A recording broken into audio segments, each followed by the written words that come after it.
Hello, everybody, and welcome to Ring Post Radio, the only podcast that stumbles into possibly even predicting a actual GCW versus AEW feud that may be happening. I don't know. Maybe we stumbled across that. I'm your host, Ryan Knightsey, and with me, as always, is the man, the myth, the legend, Scotty Edwards. Scotty, how are you doing on this fine Sunday morn?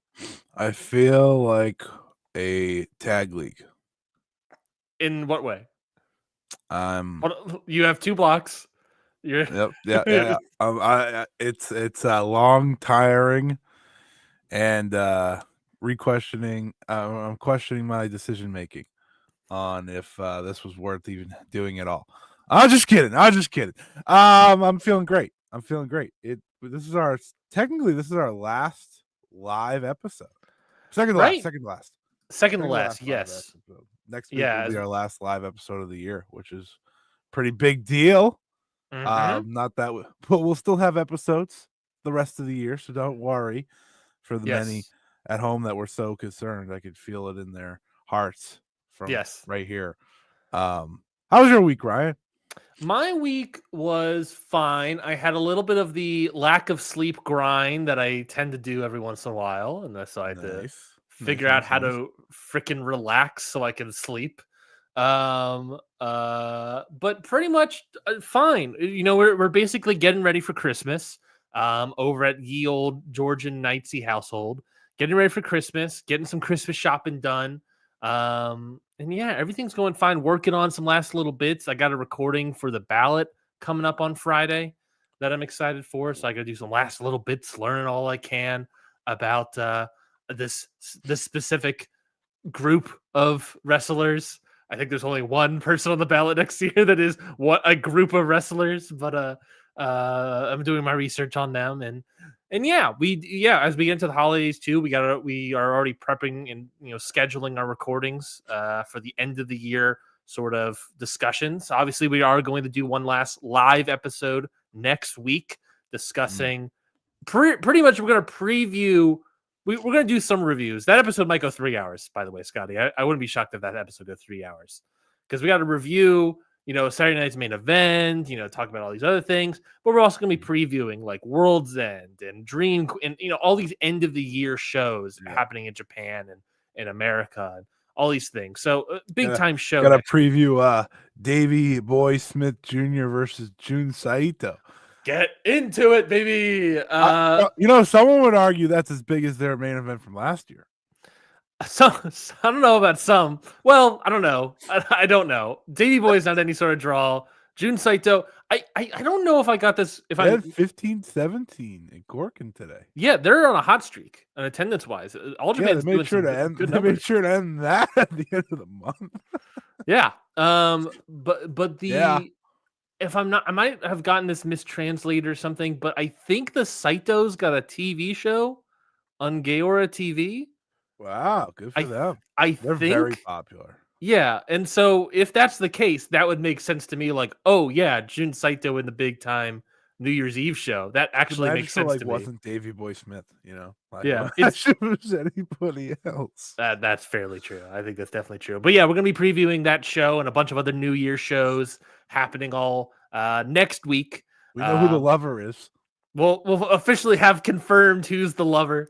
Week after that, we'll do our classic gear and review episode, and then the week after that, we'll have our preview with a Ring Post Radio, Japanese Ring Post Radio correspondent Chris Samsa, or I should say New Japan correspondent. I can't wait to talk to him about Wrestle Dynasty specifically. Yeah, I'm sure he's got plenty of stats prepped and ready to go for Wrestle Dynasty. I'm sure he's got some takes locked and loaded regarding that show. I'm excited for that. I am very interested to hear him talk about Shota though, because previously he wasn't really behind Shota, so that should be. Well, yeah, join the club. Join the club. I am also with him now on that, but should be fun. But those are things to look forward to. But everyone should look forward to today. Eric Bischoff's one-shot review, because mistakes are made, ladies and gentlemen. Ryan did watch the show. Lord knows I didn't. And mistakes are indeed made. Yeah, I mean, that is definitely true. I got a full review of Eric Bischoff's MLW's Eric Bischoff's One Shot and Eric Bischoff production. I got a full review of that coming up down the line. We got a bunch of other stuff to talk about. We got WWE Saturday Night's main event is happening this Saturday, the first of their NBC specials. I think they're calling them. Yeah, they have one next month too. Yeah, which I was like, oh, that's a quick turnaround. We have a bunch of other news bits. We got AEW Winter is coming. Their sort of television show happening on Wednesday. And we got a bunch of other things, like I said, to talk about. So we'll start with do a wave every time. Woo! And now we'll do the raise the roof, a little Ultimo Guerrero action. But yes, let's start off with AEW Winter is coming. This is the show happening on Dynamite, Rampage, and Collision. Their week-long television event, I guess we'll say. Starting out of Kansas City, Missouri, and ending in St. Louis, Missouri. So really hitting up the Missouri territory. But yeah, so we have the show coming at you live on Wednesday for Dynamite in the T-Mobile Center of Kansas City. Winter's Coming's card looks as follows.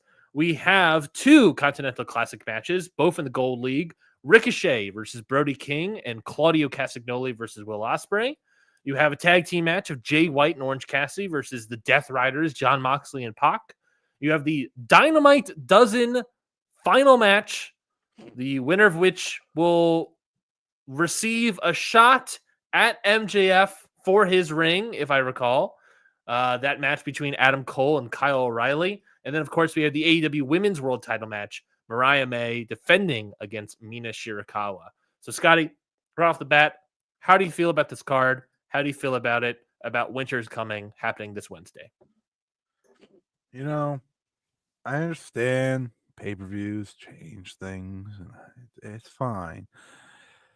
I just remember the days of Winter's Coming being like the big TV special. So, it's hard to be as excited for this one. Then you see Adam Cole versus Kyle O'Reilly, and you're like, oh, God. Just... Man, there's one thing that always doesn't belong on these shows, and it's always this story. But, Undisputed Era in the year 2024, heading into 2025. That's what the people want. Get into it. People need. Woo! I think the wrestling on this card is exciting. You got Hayter and Willow, which, as I'm calling, the real World's Championship match. That is on Collision, by the way, but yes. Oh, my God. Yes, Collision. I didn't do that one, but I'll throw that in. Collision so far announced Willow versus Hayter for the tournament final to qualify for the International Women's Cup at Wrestle Dynasty, and another Continental Classic match for the Blue League, Kazuchika Okada versus the Beast Mortos. Rip shirt, takes off headphones, throws hat. Fun fact, that women's match is the only time we've heard about Wrestle Dynasty. Well, we heard about Wrestle Dynasty on Collision last night when they had Willow versus Serena Deeb. Well, that's my point. It's just the cup, which is crazy. Wrestle Dynasty is very close, but whatever. Who cares? We got. It's one of those things of like they always. I get it. I mean, I think they should talk about Wrestle Dynasty a little bit more. But the classic thing that AEW is doing nowadays is just they want to focus on the next pay-per-view, and then they'll spend a week focusing on Wrestle Dynasty. Personally, I'm looking forward to the little thing in the corner of World's End that says Wrestle Dynasty. Next weekend. Mm-hmm. That's it. It's fine. Claudio and Ospreay though feels big the way they built that up, right? Making this kind of the first face-to-face between the Death Riders and Ospreay specifically. Yeah, so I think that's very interesting. It makes that a little bit more intriguing. It should be a good show. I think they kind of helped the show overall by expanding it to the other shows. So it's like this is a big week of wrestling on our shows rather than just one night. So that's the positive I look at for it. Obviously, again, we'd love to see it be a bigger deal, especially because like the Collision's recorded. So it's like, okay, well, fine. I get it. You can't do them all live, but yeah, it should be a good show. I hope. Yeah, I think it's. I'm very intrigued about it. I do like what they've been doing with basically Claudio Castagnoli, where they sort of doing this through line of the Death Riders.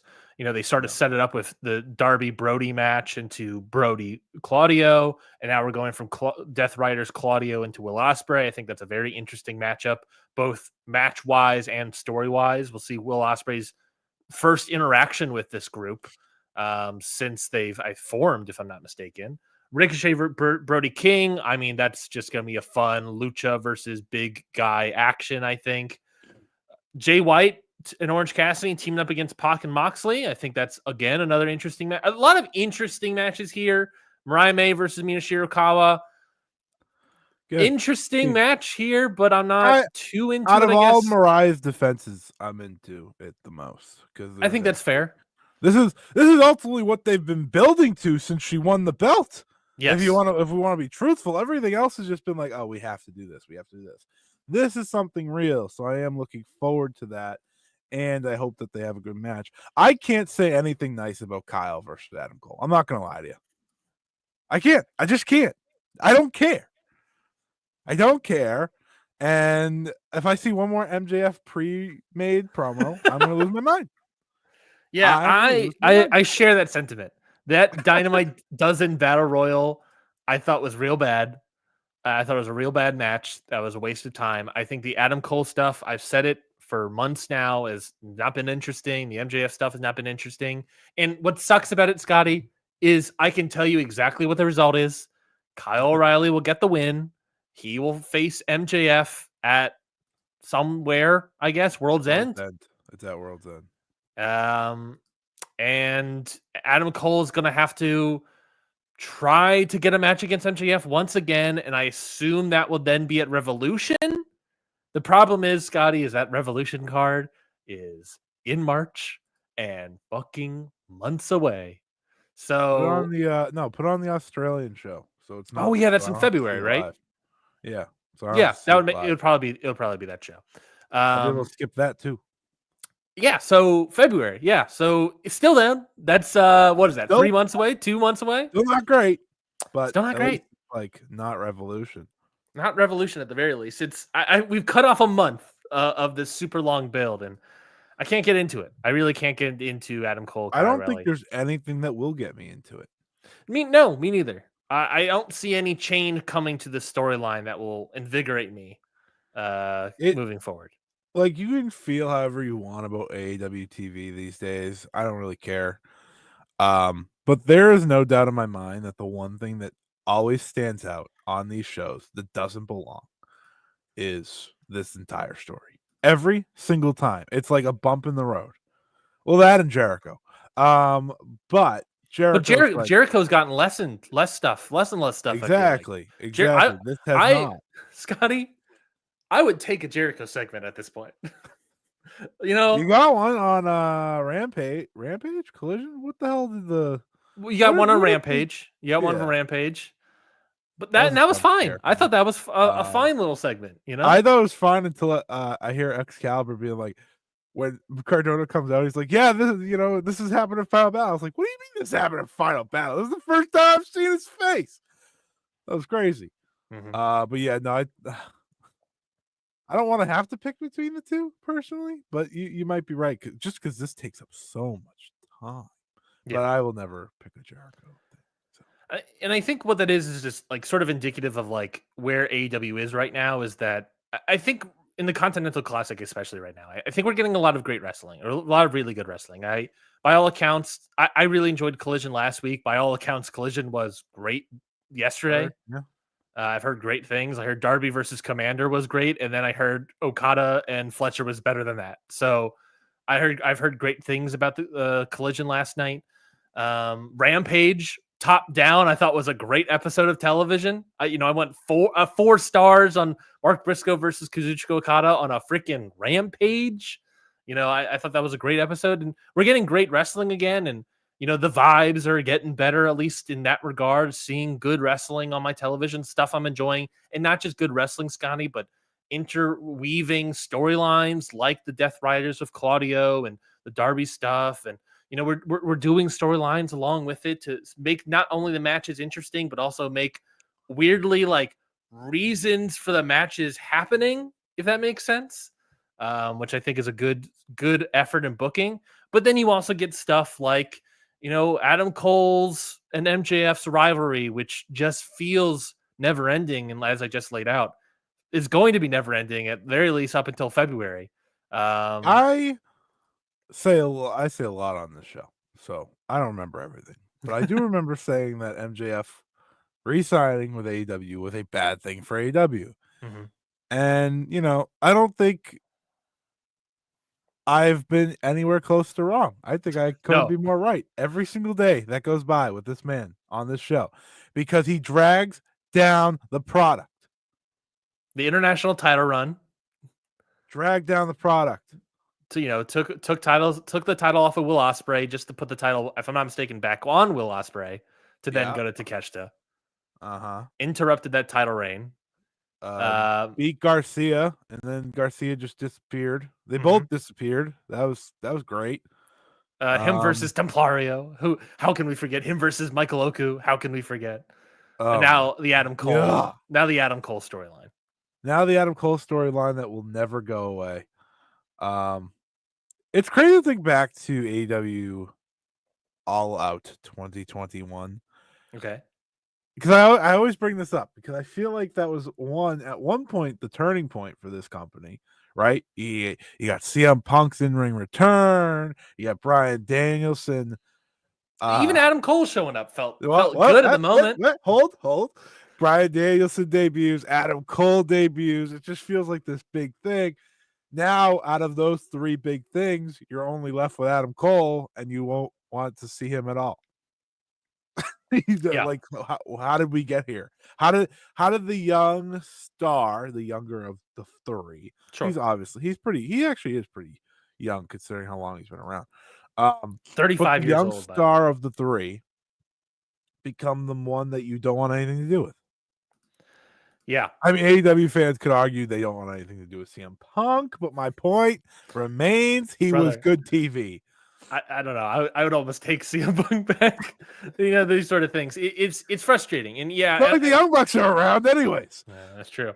It's frustrating. And I don't want to turn this into another AEW referendum that they seemingly have by every single person in the media every single week, every single day. I don't want to turn this into that. Poke the bear enough. Well, poke the bear there. I got big feelings about that. And I don't necessarily want that to be that. I don't want this conversation to turn into like, what is AEW doing wrong? And this is how they should fix it. Here's what they're doing right. This is what they're doing right. The Continental Classic right now is nailing it. The ratings talk is a separate animal. I want to see how Dynamite shows up on Wednesday, and that's going to be concerning. But like, there are issues with the show, and there are good things about the show. There's just a consistent issue with Dynamite. We've been talking about the thing that we're upset about is that there's the consistent anchor to Dynamite, and that is this MJF Adam Cole stuff that has been plaguing the show since MJF's return and gotten worse with Adam Cole's return. And it is frustrating to see this play out at a point where, especially right now, where things feel like they're turning around. You can have these conversations about the rating not doing well last week.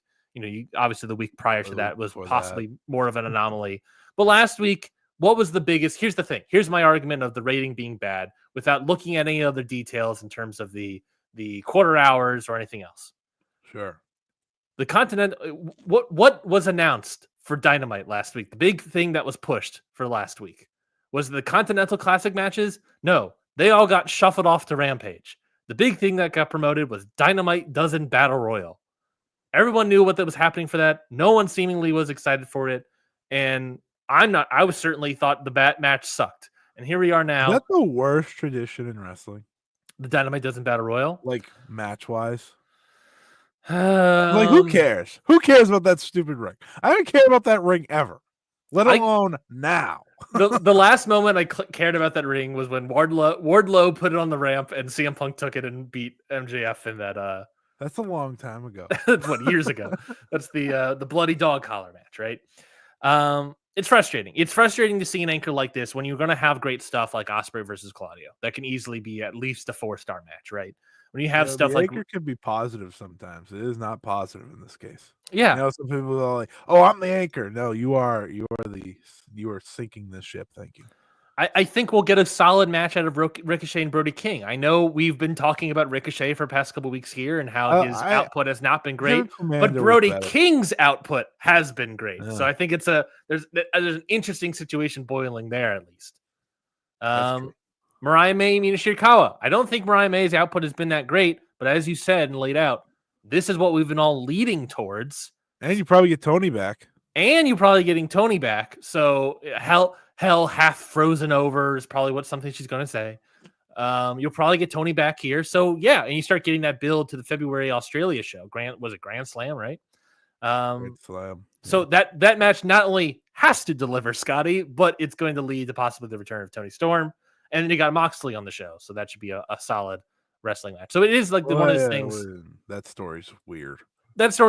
But it's getting. I don't say it's bad. It's just weird. It's getting better with. I think it's getting interesting and better with the inclusion of Adam Page. Shocker! Hold on. Oh. Shock among shocks. When you use Hangman Page in an exciting role, look what happened. Your TV benefits. The interest is there. I don't want to do this all over again, but the handling of Mr. Page has been a confusing road to follow as a fan of his. But I will say this. I watched Dynamite very late this week, but I watched it. Besides the C2 matches, what were the most constant parts, once again, of the AEW production? Swerve and Hangman. It's the same. It's the best thing of Dynamite last week was Swerve destroying Max Caster in sub 5 minutes. Also, Shelton Benjamin destroying everyone in the back because he got cheated. I was like, you know what? That means wins matter. Yeah. Also, actually, the best part of the show was MJF, not MJF. Jesus Christ, not MJF. It was MVP going, what do we do? Shelton's like, we hurt people. So sad. Yeah, I like that. There's subtle story differences about wins mattering, right? There's that moment. There is on Collision. I really enjoy this. This was very subtle and simple. Ricochet, he comes out. He looks serious as all hell, and commentary's putting over the fact that he was undefeated until Rampage. Was it Rampage? I thought it was whatever show. You didn't watch Collision yet, did you? No. Week? Yeah, so he was on Rampage. Him versus Commander on Rampage.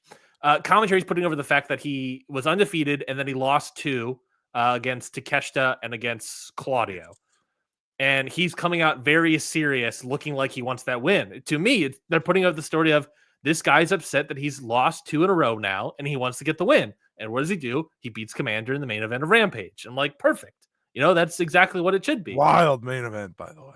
Yeah, but it was a fun outing that I really enjoyed. Sure. We saw a lot of more of that Lucha Ricochet action that was the best I've been missing. I fully agree. And when he leaned more into that Lucha stuff, I see that. I'm like, okay, let's do Ricochet versus Commander. Let's do Ricochet versus other Lucha wrestlers. Never mind. Feet. Oh, definitely not. Who else? So there's something there. Bandito's gonna win. Oh. Bandito versus Ricochet. That's something. As long as Bandito's winning, I'm pushing Bandito to the moon.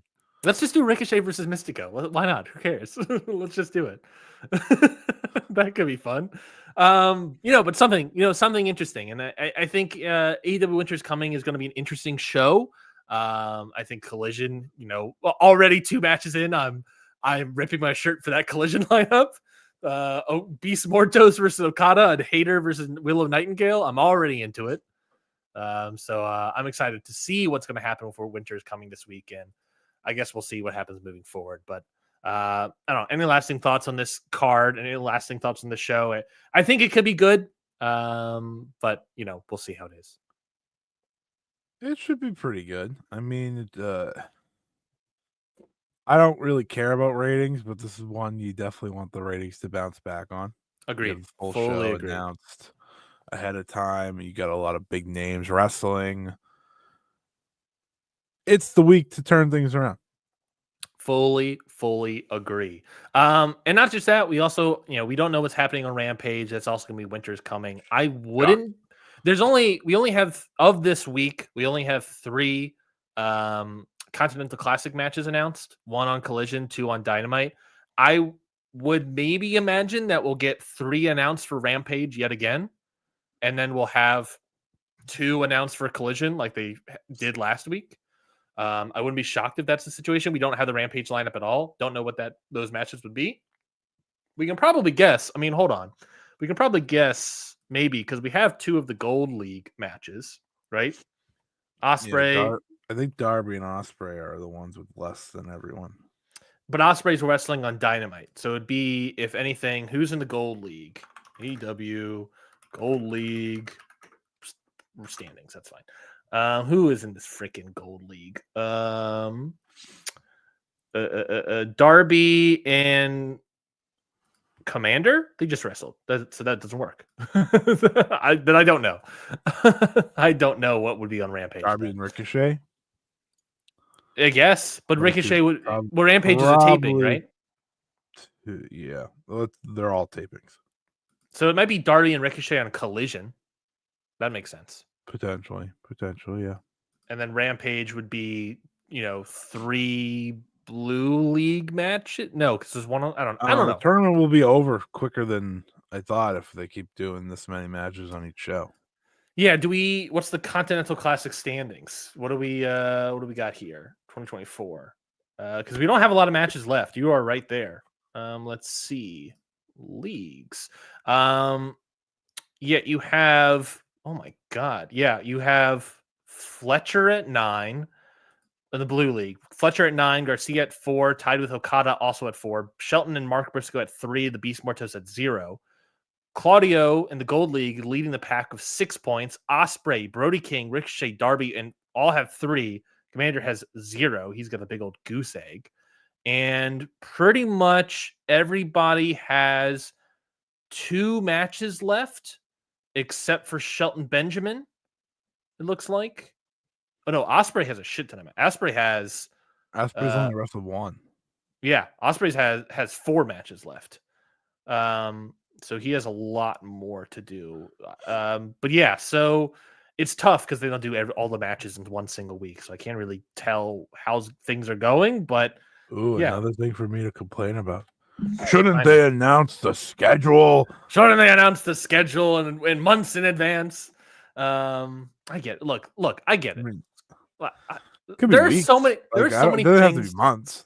Yeah, there are so many things AEW can be doing better right now. I think there's a lot of those detail things, but I think a lot of people. It's not mountain out of a molehill, but I think people are just complaining about some stuff a little bit too much. Like the complaints about the announcing the Continental Classic people, right? The participants. Yeah. I get it. People want to do their brackets. People want to do bracketology and do all this fun stuff. I get it. I would want to do that too. But last year they got announced literally the day of Dynamite, and that was really bad. This year they announced it on Sunday night. And do I want to have, would I have loved for them to be announced at Full Gear? Yeah. But as Tony Khan has laid out and how they, like I said earlier, what they're doing is they want to focus on Full Gear. And as Tony Khan said, both as probably a kayfabe and actual shoot idea here, we want to make sure that everyone we have in the tournament is going to be clear to compete. Now, granted, if rumors are to be believed, he didn't have everyone picked for the Continental Classic until Sunday, but notwithstanding, maybe maybe he had other ideas and he went with however he's picking it. We still got it a little bit early, but the problem is that a lot of people say that that's not early enough for their liking, and they need it like in a month in advance to do all the bracketology. And I get it. I get it, but like, I don't know. I just think it's like people complaining too much about little things, that we do have positive changes. We get to know stuff a little bit earlier. We have a couple days of bracketology and still people complain that if not enough days. Everything is in comparison to everyone else. Or in this particular instance, it's compared to what, New Japan, right? Right, which they announced it at the pay-per-view before. At Dominion. Right, so and they have that's always a very exciting announcement because it's revealed and it's like who's going to be in it, and then they always have an outsider or something. It's like ooh, and also, but also like what's the tournament right before Dominion? It's Best of Super Juniors, yes. So you have all these heavyweights who have all this time off to heal up. They come in for one show and then they go into the G1 tour. You know, there was at least one heavyweight that has time off. Ricky Starks hasn't. I'm just kidding. That's a different bag that we can open. But Ray Phoenix has had a lot of time. I'm sorry. I heard Ryan Nemeth is no. No. I didn't hear that. But the idea of like, the comparison here is, New Japan announces their G1 tournament at Dominion. But it's like, but all those heavyweights have an entire tour off beforehand, and presumably they're healed up. You have to piece that together with WWE just announcing everything 100 times a show and early. That's what people are going to compare it automatically to as well. So, I would love the tournaments to be out earlier. I don't expect it to, like everyone else did. Like it's just, there was no reason for me to expect it to. Just based on how AEW's always done their announcements. I think the fact that we got it on Sunday versus Wednesday is a massive improvement. We're just getting we're just getting cards ahead of time, like the past couple months. It's like, I don't know. I think there's bigger things to have problems with. Yeah, I think the problem is that it's slow I think it's slow progress, and I agree. I think there's bigger problems with AEW right now, like we said with MJF and Adam Cole. But that's not it. They also have they're going to have their show on Rampage, probably Continental Classic matches on that show as well. But they're also sort of not really doing a joint show in any way with CMLL on Friday, the Super VRNS show. But there are a joint show. It's just everything. Every match has something to do with AEW. Yes, I wouldn't say this is a joint program with AEW, but I'm going to call this a Wrestle Dynasty preview show for CMLL. Who aren't on the card yet? Yes, by the way, a bunch in of any form. There's like 9 matches on Wrestle Dynasty. Well, they'll have one.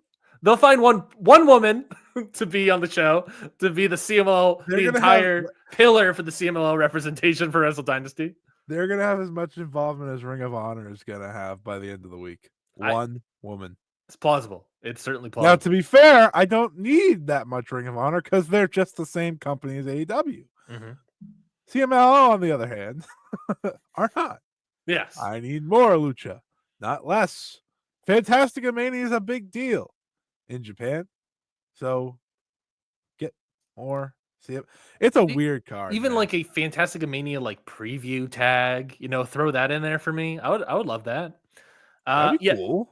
So CMLL, their show on Friday for their Super VRNS show, this Wrestle Dynasty International Women's Cup qualifier 4-way match is going to be Persephone versus Sane Lee versus Reina Isis versus Zeuxis. I fully expect that to be Zeuxis. I don't think there will be any sort of doubt. It'll be her, Reina Isis. Yeah, I think that's fair. Zeuxis has sort of been pushed as the number one person in the women's division for CMLL lately, other than Reina Isis, I would say. What did Reina Isis win? Did she win the women's? She won the Grand Prix. She won the Grand Prix. Zeuxis won the title, so I'm gonna think it'll be Reina Isis because she's not champion. That's fair. That's a fair, smart move. We also have a tag team match. Red Velvet and Viva Vaughn. The recently signed Viva Vaughn, according to her Twitter. According to her, or wherever she posts it. Her. The fact that she's teaming with Red Velvet here maybe indicates where she has been recently signed. CMLL, that's correct. Versus Luvia and La Jericita. Apparently that's her return from injury for La Jericita. How do you pronounce her name? Welcome back. So that she's returning here for a special tag team match. We have a special singles, La Catalina versus Diana Perrazzo. Another special. This was supposed to be a tag originally. What was? Do you remember the other participants of that tag? Tony. It was supposed to be Tony. I don't know. I just know Tony Storm was supposed to be on this show, and now she's not. Yes, and now Tessa Blanchard was in the match. I remember that. Okay, then good. I think this is an improvement. Then I think this is an improvement to the card. I mean, Tiana versus Kelly should be pretty good. Singles match: Hechicero versus Claudio Castagnoli. I'd argue that should be pretty good. I definitely argue that should be pretty good. I'm very excited to see that match, and of course, I don't know if this is the main event. This is an interesting match if it's the main event. Singles match: Pac versus Volador Jr. Now, Scotty, a very interesting match to me because of the weird heel face dynamics of this match. Pac, Death Riders, presumably going to be coming in heel. I assume coming to Mexico, and left heel, returning. He sort of left heel with the Death Triangle sort of angle with what happened there with Lucha Bros and everything. However, Volador Jr. just recently turned Rudo in like the past 2 weeks, teaming up with Rocky Romero, who's part of the conglomeration, who is against the Death Riders. So there is a sort of makes sense logic here of Volador Jr. is with Rocky Romero. Rocky Romero is part of the conglomeration. They're fighting the Death Riders. Pac is part of the Death Riders. It makes sense for Volador Jr. versus Pac. However, they're both going to play Rudos, I expect. So there's I don't know, but the story, shades of gray or something. I don't know. But the story's there, and I think that's going to be the interesting part of here. But are you interested about this card? What do you think about the Super Viernes stuff? I assume there's going to be 2 more matches probably announced. Tags at the beginning, but ultimately, what do you think of the Super Viernes card so far? Should be a fun show. I like CMLL a lot. They're one of the very few promotions in my promotion of the year voting. So, it's just been another strong year for them, and this will be a nice way to kind of close out the year in a good setting. I missed Mystico. There's no Mystico on this show, which feels criminal, but it's fine. If this is a Wrestle Dynasty preview show, the lack of Mystico concerns me. If Mystico's not on, whatever. Scotty fell apart. You're upset. Listen, I'm staring at this Wrestle Dynasty card. Okay, it's on my left screen over here. This is an egregious card. Yeah, for the Tokyo Dome. I can't stress that enough. And the more I look at it, the more it doesn't get better for the Tokyo Dome. The more you look at it, the more lack of Mystico it has. Also correct. He's not here. It's just no one wants to hear me complain about this. Well, you'll hear you complain about it next week on Ring Post Radio. I will over the next few weeks, I should say. That's true. I think it's gonna be a solid Super Viernes show. We'll see what happens. They've had a couple of solid episodes of Super Viernes for the past couple. I mean, they've had a lot of great episodes the past couple of weeks. But the last 2 weeks, especially, they had 2 weeks ago. You had the Leonas de Azul Plata match, whatever it was, Hechicero versus Mystico. Yeah. And then this week, Hetchy baby, big time Hetchy.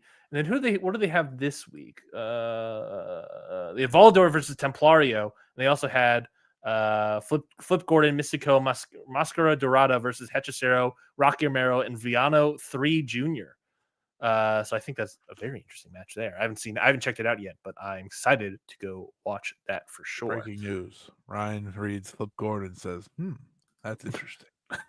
Hey, you gotta respect CMLL. What is he, middleweight champion? You gotta respect Flip. We're big Flip guys over here on Ring Post Radio. No. Don't say we. Do not say we. That is a you.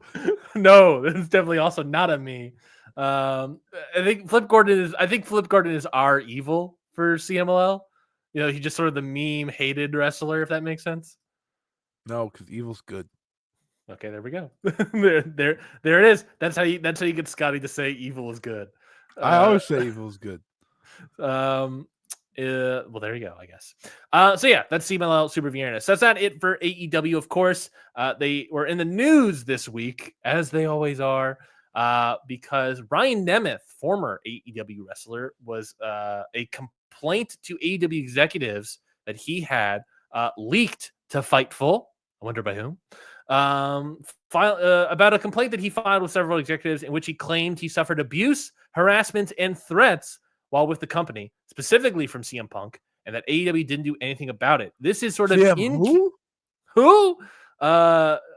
this is sort of also weirdly in conjunction with Ray Phoenix, who tweeted this week, I believe like yesterday or something, talking about how, what was the phrase he used? Because it is a pretty big phrase indeed. He said, no one stays in a place where they received inhumane treatment. So you have two stories, supposedly one more filled out with Ryan Nemeth and his complaints of AEW brass. And then you have Ray Phoenix tweeting out of nowhere, talking about inhumane treatment. Scotty, what is happening with AEW? Nothing good. It's messy, man. It just gets messier and messier. 1 week is Ricky Starks. This week it's this. What's next week? Are they gonna have to release MJF? Darn. Yeah, it doesn't look good. It never looks good, especially when there's a guy working now for your company that is just putting out blanket statements regarding presumably the company he is working for. And I think it kind of gets nasty because then you start seeing people blame the wrestler. Meanwhile, 2 weeks ago, it was people backing Ricky Starks. And then, it's this revolving door of oh, you support this one, but not this one because you don't like him because he's leaving or things like it's very confusing. It's very annoying. At the end of the day, I read through the entire Nemeth thing. It is a fascinating read. A lot of people don't look good in it. I think the worst person is was it Mega Parka? I don't think she looks good in this. No. CM Punk doesn't look good in it, but a lot of it is stuff that we already knew about. I was like, CM Punk feels exactly the same as he felt before this. Yes. It's just, it's color to the rumors and details we heard about Punk at the time of he's not allowing people in the Collision locker room. It's a safe space. And then it is in this complaint, Ryan Nemeth laying out I went to the locker room and it was told by CM Punk to leave. Yeah, he was like, get out. There was one moment where there was one moment where, April 16th, Ryan Nemeth claimed he contacted former Chief Legal Officer Mega Parka with concerns he would be targeted by Punk. On June 21st, Nemeth claimed that Punk threatened him in a locker room. It's just there's not a good thing. This is someone's story, and I don't like it. That this happened with Ryan Nemeth or happened in AEW at all. However, the comedy, the back-to-back comedy of I warned Legal of I think Punk is going to target me, and then 2 months later, Punk targets him. Is the irony there is you can't not enjoy the irony of that situation. But yeah, it's not great. Obviously, Nemeth claims he's gotten issues with Punk. Punk targets him. He does get support from Jon Moxley and others. But basically throughout this entire event, he's constantly trying to contact Legal about, hey, these are issues. I don't like what's happening here. Yeah. I feel like I've been silently fired. I don't know what's happening. And he's getting pretty much nothing. And then once Mega Parka leaves her position, following not following Brawl Out, but a little after Brawl Out, he's still with the company. But eventually he gets let go and his contract runs out. And at one point, they wanted him to sign an NDA and pay him approximately 3 years' salary to not discuss something, possibly all of this stuff. I don't know. Maybe Brawl Out as well. I don't think we thought about it too much there, Scotty, but possibly maybe Brawl Out as well. Who knows? But at the very least, buddy, if he has information, spill it. Well, apparently he did because he was part of the investigation, at least with the Jack Perry and CM Punk interaction. So maybe there is some sort of maybe that's what the NDA is about. I don't know. Who the heck knows? But yes, I've seen the video. I don't need much there. Yeah, I don't need much more there. But yes, so more bad news coming from AEW. Did that video really work? I was in the position that it did. It worked at the time. Anymore. Look, yeah, it definitely worked. It worked at the Jack time. Perry for a little bit. And then booking happened. And then, well, I wouldn't say booking happened in the sense of he was hot, he got put with the elite, and then the elite storyline stuff got worse and worse. And obviously I think that affected Jack Perry. I will say, I think of all of that, Jack Perry was almost affected the least. I think the elite were affected a lot. I think Okada was affected a lot, but I do think Jack Perry was affected just the least amount.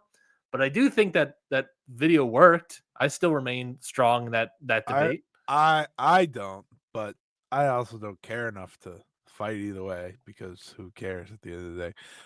Back to Ryan Nemeth. A lot of the story, like it's hard to comment on it. Besides, I feel for him. I feel for him in his story because a lot of the people that he talks about are now no longer with the company. Yeah. So a big part of it is his issues with Mega Parka, and she doesn't exist in the company anymore. Right. Like the biggest takeaway is John Moxley clearly hated CM Punk. Thank you. Oh yeah. Oh yeah. That's a big hated that takeaway. man. But hopefully I think, between this and the Ray Phoenix stuff as well, you have to think about like maybe there are concerns. Maybe there is things about, abuse or something by the brass, what does it mean? I think the Ray Phoenix sentence is bad, but following a couple of days of the Ryan Nemeth stuff, it doesn't look great as well. Get a little color there. Ryan Nemeth, part of his complaint is like it really is nothing to do with Tony Khan per se. It's mostly about it's going to look great and all that, just because again, it's his company, man. It's like, the lack of Tony Khan that makes Tony Khan look bad. That and it's his company. Mm-hmm. This keeps happening. This keeps happening. So we'll see if things get better. We'll see if more stories come out. Ray Phoenix says that he'll go out one point and talk about his own story or something. Do it. Yeah. I'm listening, buddy. So we'll see what any of this means and see. Hopefully AEW can change and make things for the better for their talent. I would like to hear me out here. I'd like to see Ray Phoenix wrestle. Me too. Just a thought. Just a thought. I know that's crazy talk these days, but do you want to see Pentagon wrestle? I know a place that he's apparently appearing in. Not that bad. I've heard of a little. If we're gonna keep it 100 real quick for you, I've heard of a place for where Pentagon may be showing up shortly. He does do the best work possible in AAA in terms of who works best for them. It's him, but no, I'm good. Don't need AAA. AAA. Yeah. So we will. Thank you for the proper pronunciations here. So we will see what happens there with all that. And like I said, hopefully this is a one-off issue, or I guess two-off issue, and we'll sort of see where things go. It's not going to be a two-off issue. There's always an issue, man. No. And again, one of the many reasons of AEW right now is it seems all these executives and everything are maybe not great hires. Hey, they were able to book Matt Cardona, but not Ricky Starks. So interesting. Well, speaking of Ryan Nemeth, his brother wrestles in TNA as the world champion, and TNA. You're welcome. That's how you do a proper transition in the biz. And TNA has a story this week where they are starting to expand their pay-per-view venues. As we already know, they're doing a show started the year in January 19th in the Curtis Caldwell Center in Garland, Texas, for that show Genesis. They just announced they apparently ran a poll with their fans. And part of that poll was asking them, hey, where should we run a big-time pay-per-view? And according to the poll, it had more than 1 million votes. And with no overwhelming winner, is decided that we're going to have to do 2 big-time shows, one in New York and one in L.A. So it's firmly announced by TNA that Rebellion 2025 will be taking place in the Gallon Center. I don't know how it's pronounced, in L.A. Sunday, April 27th. Slammiversary 2025 is going to be in the UBS Arena in Long Island, July 20th. Now, all 3 of these venues, Genesis in Garland, Texas, Ring of Honor ran Final Battle there 2023 in front of 1,964 people, nearly 2,000. AEW ran Winter's Coming there for 3,000. New Japan had that building for 1,000. These were all last year. The new buildings, Rebellion in the Gallon Center in LA, Ring of Honor ran Supercard of Honor there in 2023 for 4,472. Slammiversary, UBS Arena. WWE hasn't run that. Crazy. It's a pretty big arena. WWE hasn't run that building since 2021. AEW obviously ran it this year for Forbidden Door for 10,000 people. Slammiversary obviously being the big time show for TNA. So what do you think about this, Scotty? What do you think about TNA expanding their pay-per-view venues? They're looking into getting the bigger markets here, both not only bigger markets of New York and LA, but bigger venues to house those TNA fans, those total nonstop action heroes, as no one calls them before. But what do you think about all this? It's crazy. It's, but it makes sense. Like, and when I say it makes sense, it's like, yes, you want to go bigger. It doesn't make sense in like, oh, let's run a 10,000 plus building. That's Look, a little crazy, but if you want to go big, then say that, you know? Hey, we don't do that this week. No, we don't do that this week.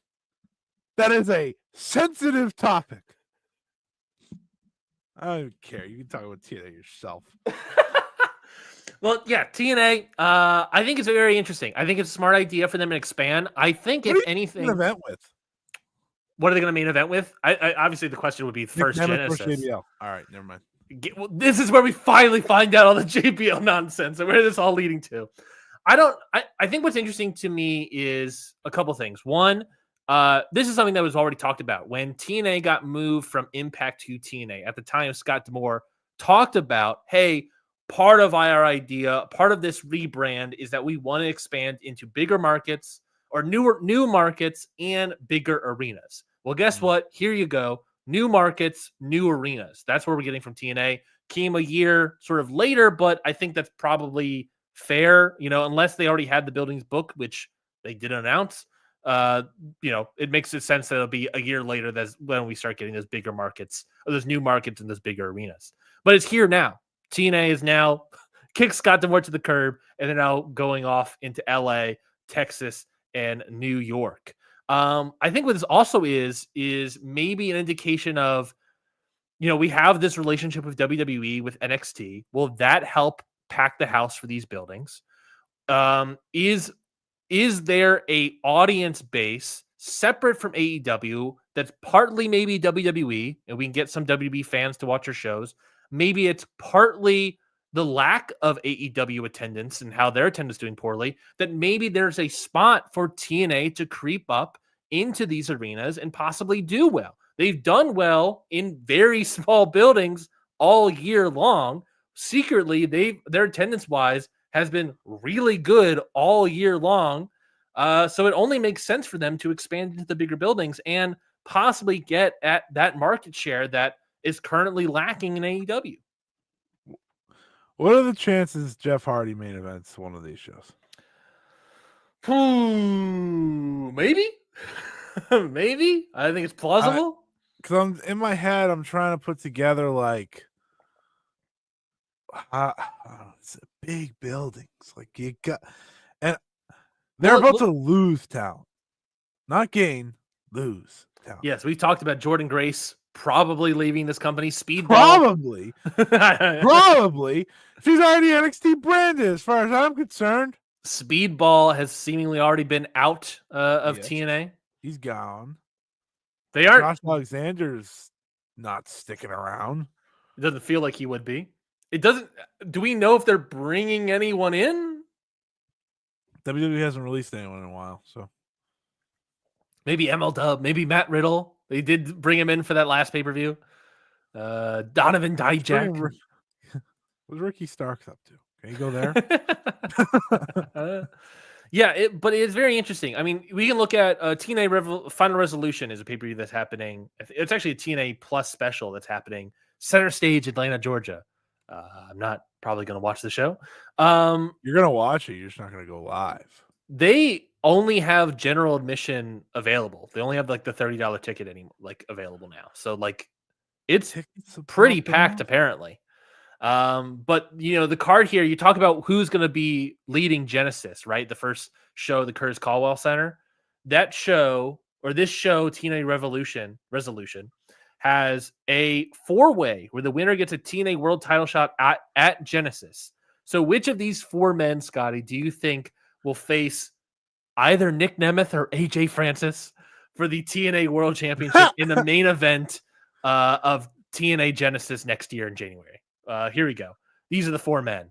Josh Alexander. No. I would say at another time, probably, but it feels like he has one foot out the door. Uh-huh. Steve Macklin. Nope.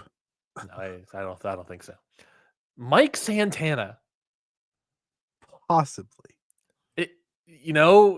Maybe. I would like that. I would like that. I've been pitching for that. They've been slowly building him up all year. Makes sense. Mm-hmm. Go ahead, say the last one. Oh, I was going to say that maybe with Mike Santana, Puerto Rican descent, maybe you can attract some of that Hispanic audience of Texas as well. I don't know. Maybe you get AAA talent in. I didn't think about that. Maybe you get AAA talent in for the show. I didn't think about that at all. Who? What AAA talent? What AAA talent you trying to bring in? Pentagon, of course. that actually would be pretty actually, legitimately, former TNA alum, former TNA world champion, Pentagon. And they're friendly with WWE, so it'd work out. That would be a good landing spot as we wait for Phoenix. And then the 4th person of the 4-way, Joe Hendry. The likely winner. Sadly, for me. For me. For you, for me as well. I couldn't move me less. Yeah, Joe Hendry versus Dolph Ziggler, the Curtis Caldwell Center for TNA. Part 2, baby. Get into it. Because the first one was so part shit that why don't we do it again? It was more like part do. Get it? That's a sort of French 2, and also part number 2 because that works. That probably works better. Yeah, Mike Santana should win. Eternal Pure writes in the chat, Jeff Harvey versus Bully Ray TLC match, big TNA fight feel. Excuse me, Bully Ray hasn't been in TNA for quite a while. He is NXT member right now, sir. Oh God. Rest of the show, real quickly. Rest of the show. Final resolution. It's AJ Francis versus Mike Santana. All right, continue. Oh my God. Rest of the show for final resolution: TNA X Division title match, Moose versus Kushida. TNA World Tag Team title tables match, the Hardys versus the System. That 4-way: Tasha Steelz versus Masha Slamovich for the Knockouts World title, and like I said, Nick Nemeth versus AJ Francis. So, honestly, a great show that makes me excited about going by spending $30. So I gotta pose a question here. Sure. In all actuality, full honesty, what do you think will actually be better? Both world title matches happening in the month of December. Nick Nemeth versus Top Dollar, aka AJ Francis. Or Chris Jericho of the 2024 form versus Matt Cardona, a man that I think a month or 2 ago you came on this podcast and said sucks. Which one moves you more? And Somehow, I've also been on this podcast where I've said that AJ Francis has had a good output in TNA. Before you really helping your case here and picking. Before you do pick, I just need everyone to remember. I think you and me over the past couple of years were like, there was a time Matt Cardona was hot and TNA would have benefited from making him world champion at one point, right? Yeah. They never did that. No. MLW never did it. NWA never did it. GCW did it for a little bit, but not NWA did it. Then he get hurt. Yeah, you're right. They did do it. They did. NWA is the only person that listened to Ryan. Just saying. But my point is, he got hurt, and obviously that hurt things. But NWA is not a real company, so I don't really count them.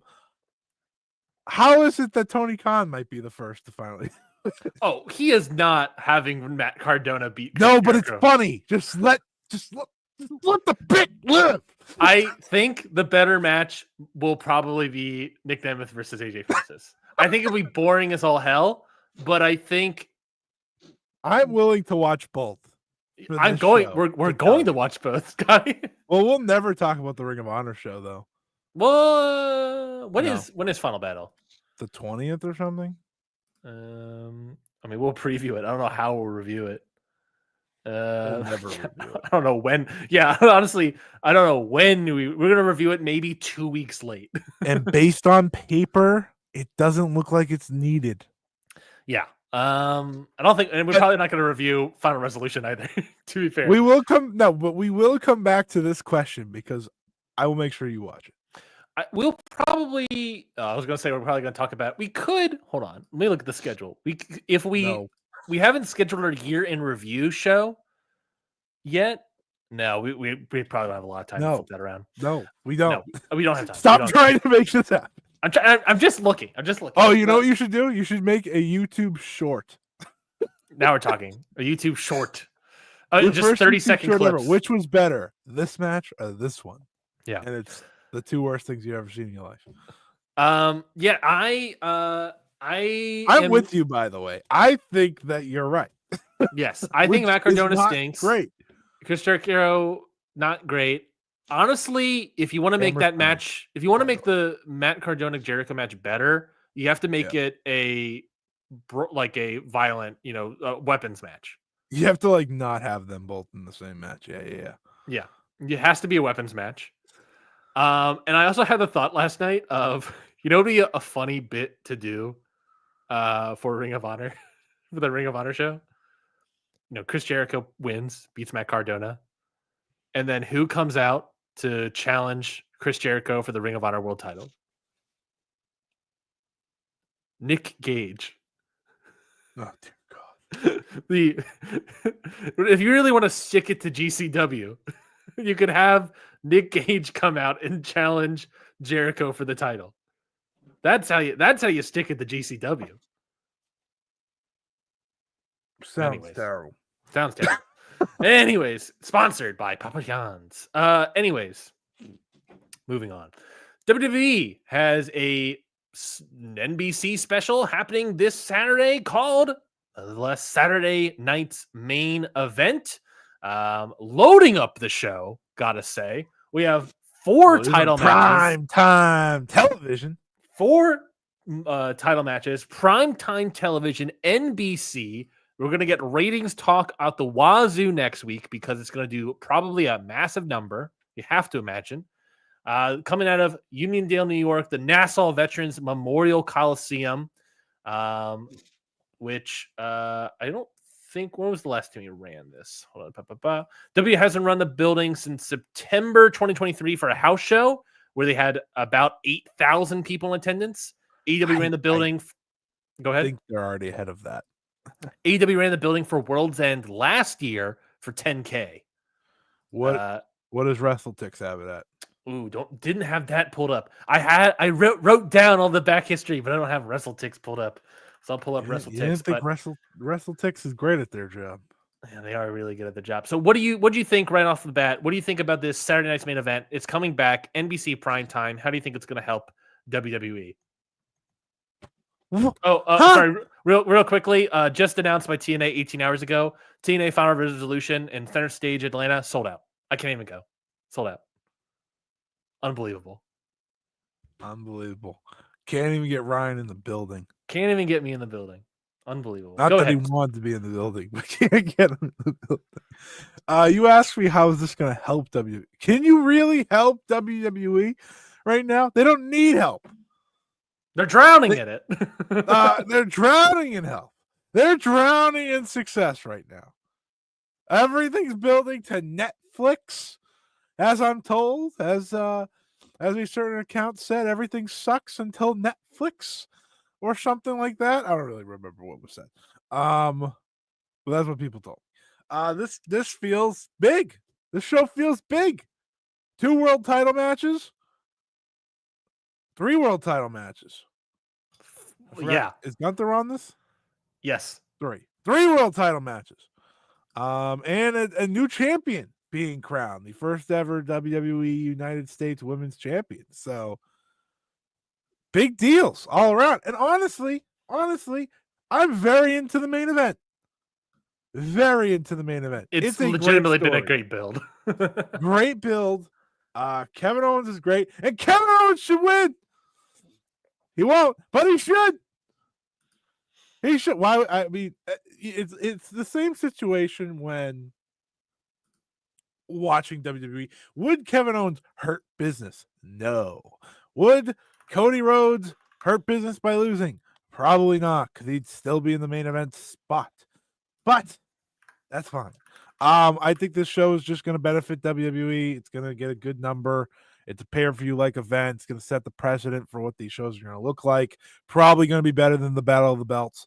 What else do you need from me in terms of specials? It should be good. I don't know if this show is just on NBC or also being on Peacock, but I know for a fact it is on the Peacock. Okay, cool. So this one and the next Saturday night's main event, which we'll mention that announcement as well, are not only going to be on NBC 8 p.m. Eastern, they will also be simulcasted to Peacock during the taping. On the Peacock, which I think everything on NBC is, to be fair. For the most part, I think. So. December 2nd is the last update from WrestleTix for Saturday night's main event in this building. 12,396 tickets distributed. Shocked. Yeah, and that was that 6 days ago, something like that. They're currently set up for 14,000. So they're set up for sell out. They're set up for almost double what they did last time they were in building in September of last year for a house show, and they are already probably 13,000 tickets over AEW last year for World's End. By the way, World's End, last update for World's End was around 4,000 tickets sold. That is the difference. There is no phrase that does not apply to wrestling more than a rising tide helps all ships or raises all ships.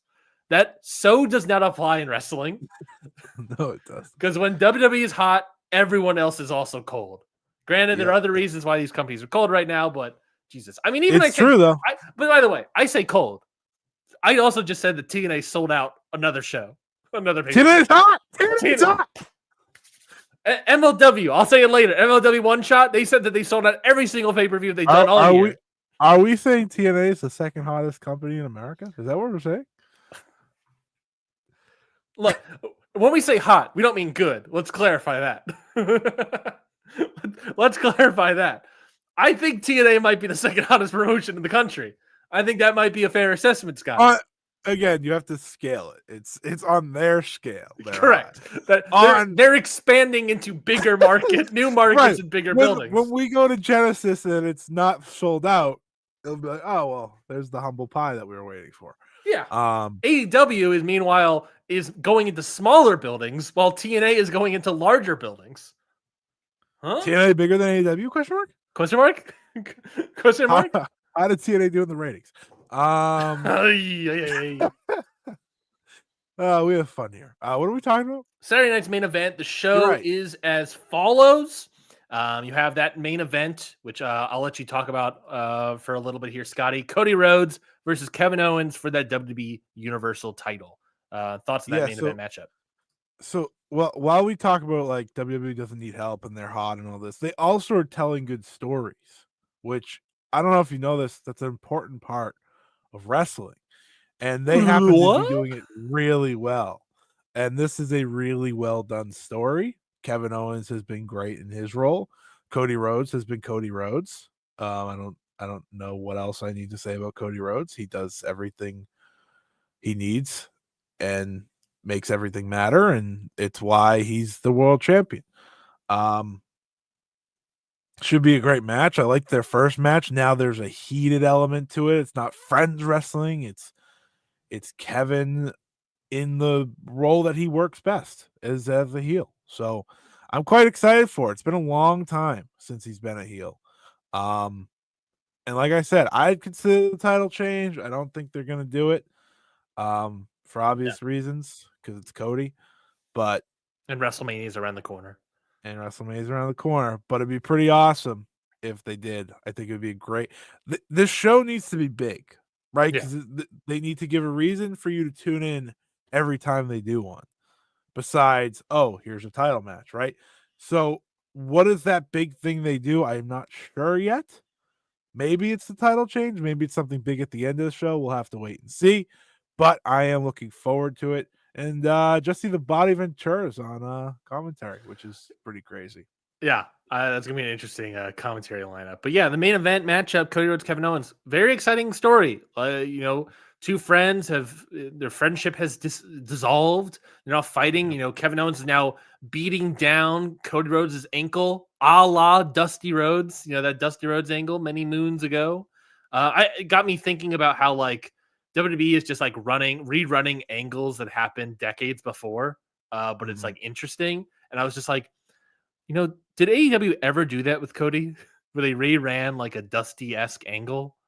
No. Not even a Dusty-esque angle, like a legit, like a actual angle that Dusty was involved in. I don't even remember a single time when AEW did that. Granted, my What's memory's also bad. funny is that he had creative control. Yeah. And one would believe he has it now, you know? It sure feels like he does have it now every time he does anything. Kevin Owens keeps doing it in Dusty shirts too, by the way. He keeps beating Cody's ass in a Dusty Rhodes shirt. Kevin Owens is reinvigorated. Cody Rhodes is looking good right now. The building should be hot. The rivalry has been hot so far. We got looking at probably 14,000 in the building, so that's gonna be great. Yeah, and it should do numbers on NBC and Peacock. So we're gonna hear about all that stuff. This being a massive, massive show that's going to do well and has already done well. And you know, if you need one last little feather in Cody Rhodes' drawing case for his Hall of Fame, that here you go. Anyways, he's killed it this year. Also on the show is WWE Women's World Title match: Liv Morgan versus Io Sky. Kind of an after we talked about it. I complained. You mentioned it, and they got me very upset. Kind of an afterthought for War Games. They maybe could have built up this match a little bit better. Obviously, they're doing it on Monday Night Raw, but still, they could still heat it up a little bit more. But Scotty, do you think they're going to do the title switch here? Io Sky gets the win. Rhea Ripley causes Liv Morgan to lose, something like that. I would do anything for that to happen. I would do anything for that to happen. Listen. I'll get CW and watch NXT if I just get Io Sky to win the title. No shit. I already have CW, but no shit. Like, here's the difference, right? Liv Morgan's not good, and Io Sky is, okay? And you know my care and my love for Io as a wrestler. So obviously, the fact that she might lose to Liv Morgan is not being aided today. I'm going to watch that show, and I'm going to sit there in pain and suffering and thinking, this isn't going to go my way. Mm-hmm. And no, it probably won't go my way. But you know what? I'm going to believe because I want to hope somewhere in deep down that, you know, Triple H recognizes that this Liv Morgan, Rhea Ripley story stinks, and it doesn't need the belt anymore. They just need to fight each other away from me. Go somewhere else. Let Io cook. That's what I'm saying. It's time to let Io cook. Give her the title back. She can go to WrestleMania and she can defend it against Rhea or Bianca or Becky, because Becky's back, folks, because WWE needed help, I guess. It's unbelievable. Becky probably just wins this title in the end of whatever they end up doing, which is fine. You know why? A four-way? Io Sky, Liv Morgan, Rhea Ripley, Becky Lynch? Take out Liv Morgan and I'm in. Like, what a match, you know? Though that could probably be the best match of Liv Morgan's career. What were we talking about? Oh, Becky's gonna win. Becky's gonna win it all at the end of all this, right? So why not put it on Io Sky then? Exactly. Have Io, just give it to Io. It would be fun. You can have Liv Morgan get beaten by Becky on the way to WrestleMania, and that's how Becky gets a shot or something. There's an elimination chamber. Listen, does it make sense to give Io the belt? Maybe not in storyline, but I don't care. We just talked about, does storyline matter right now? They can do whatever they want. And I think what they should want is Io as champion. after the year she's had. Plus, honestly, other than the women's U.S. title match being a, first time title holder, right? Other than that, I'm not seeing a single title change here, really. If you want to mix it up, Io Sky is the most likely person to get a title change. Gunther should not be losing to Finn Balor. No. Washed up Balor does not need to be holding the world title. Yeah, that is the next matchup, WWE World Heavyweight Title match, Gunther versus Finn Balor. Yeah, and no reality Balor should be winning this match. They're obviously heading towards what I believe is a triple threat, probably at the Royal Rumble for this. Well, maybe at the next Saturday night's main event. Now that I think about it, next Saturday night's main event, they gotta have to figure that out. That should be tough. This match is undoubtedly going to be a match between the two, where Damian Priest is going to come in and get involved. It will be one of the matches of all time. It's gonna be one of the matches of all time, folks, and I truly believe. Well, look, here's the thing: Gunther is still a really good wrestler. Finn Balor's a little bit washed, obviously, but Gunther's still good. Maybe he can pull something out of this guy. They've wrestled before, and it was good then. It could be good now, but at the very least, Damian Priest is going to get involved in the finish somehow. So that's going to stink up my opinion on it and make it. I'm Finn Balor, when it comes to in ring, is the worst wrestler of the Bullet Club leaders. All right, move on. We're not dissecting it. Move on. Unless we consider Carl Anderson. Anyways, move on. At his peak or currently? Just overall. Okay. David Finlay. Is he better or worse than David Finlay? Move on. Okay. All right. And then you have the WWE. Take. We move on. Whoo! Gotta digest that one. WWE Women's U.S. title match. They're making the new Women's U.S. title. They also just unveiled an IC title for the women's division as well. Scotty, I gotta believe. I don't know if it for fact, but I gotta believe the main event for that's going to be at Saturday night's main event too.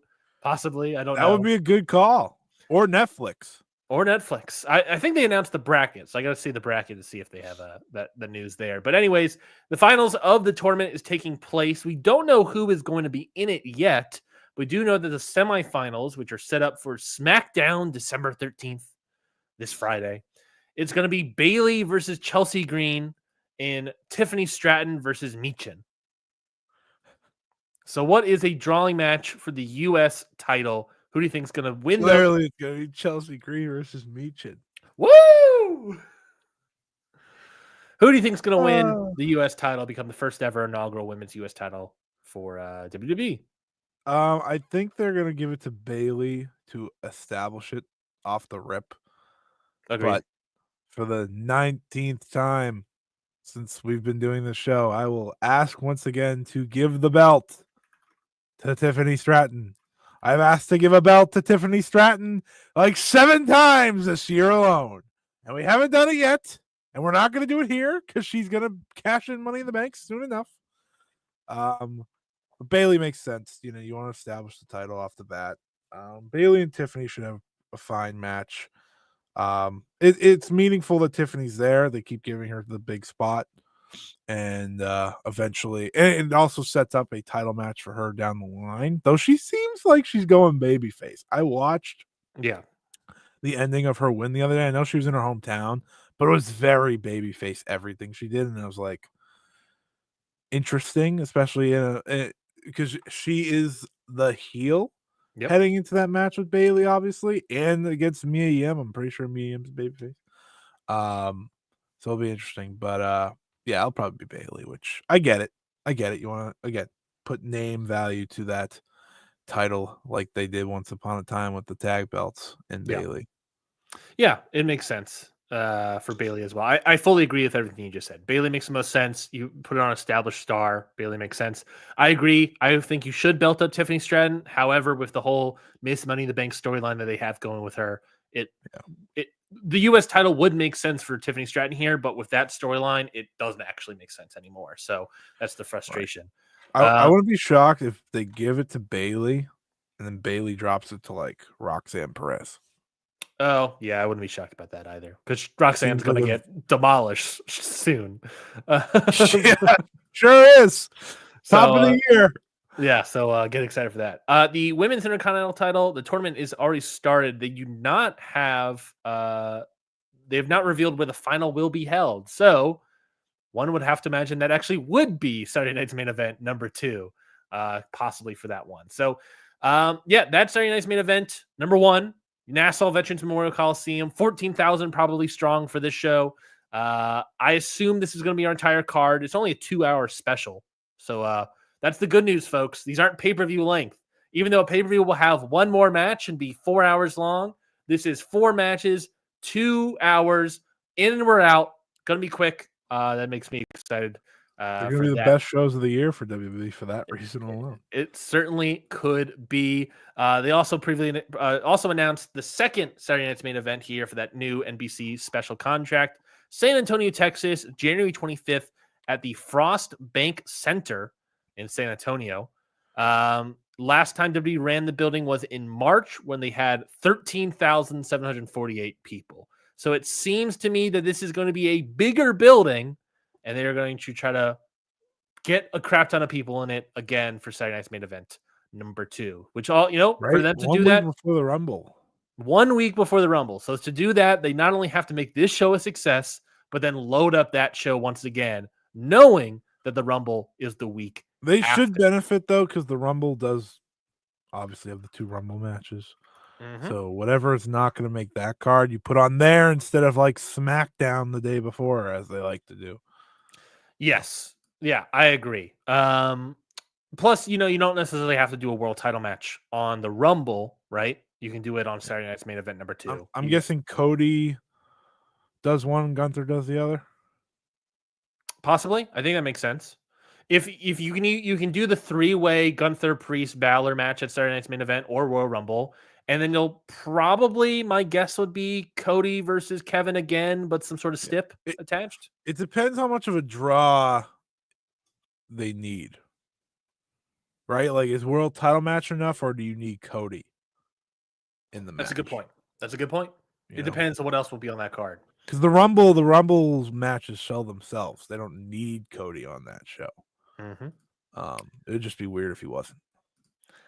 But like every other company in the world, not everyone can have a good week in wrestling. Well, maybe this actually was a great week for WWE because the Maryland Supreme Court decided this week that they will pause the WWE Ring Boy lawsuit. We talked about that previously, of course, talking about Mel Phillips and the several ring boys that came out in that lawsuit. But after being filed by WWE, the Maryland Supreme Court decided that they're going to put that lawsuit on pause because there is a ruling that needs to be made regarding the state's 2023 Child Victim Act. So the new law will eliminate the statute of limitations for civil lawsuits involving child sexual abuse, even in cases of negligence, which is the big issue surrounding the Ring Boy lawsuit for the WWE, which is why, of course, they asked to be on pause as this law in Maryland figures itself out. And I don't know when. Let me see if this article, this is from Post Wrestling, I'm getting this information from.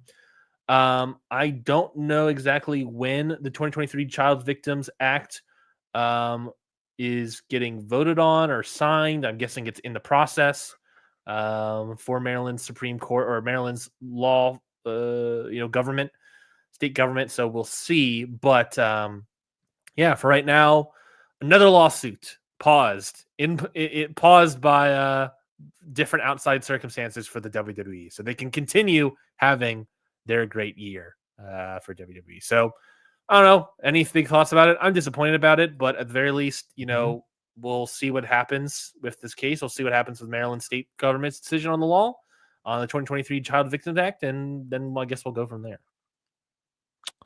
Yep, pretty much. It's disappointing, obviously, but it's not shocking.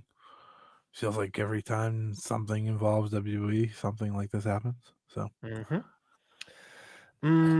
I agree. So, yeah, like I said, we'll see what happens. But the update of that lawsuit is we don't know. We'll see what happens. We have to take some time.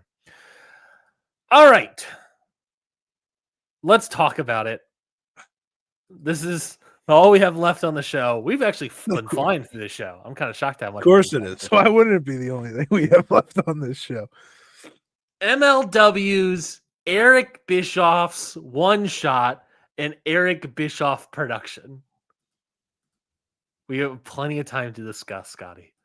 Are you ready for this? For my review? Is everyone slapjacked in, strapped in for this review? So, Scotty, Melrose Ballroom, New York City. Apparently, it was sold out.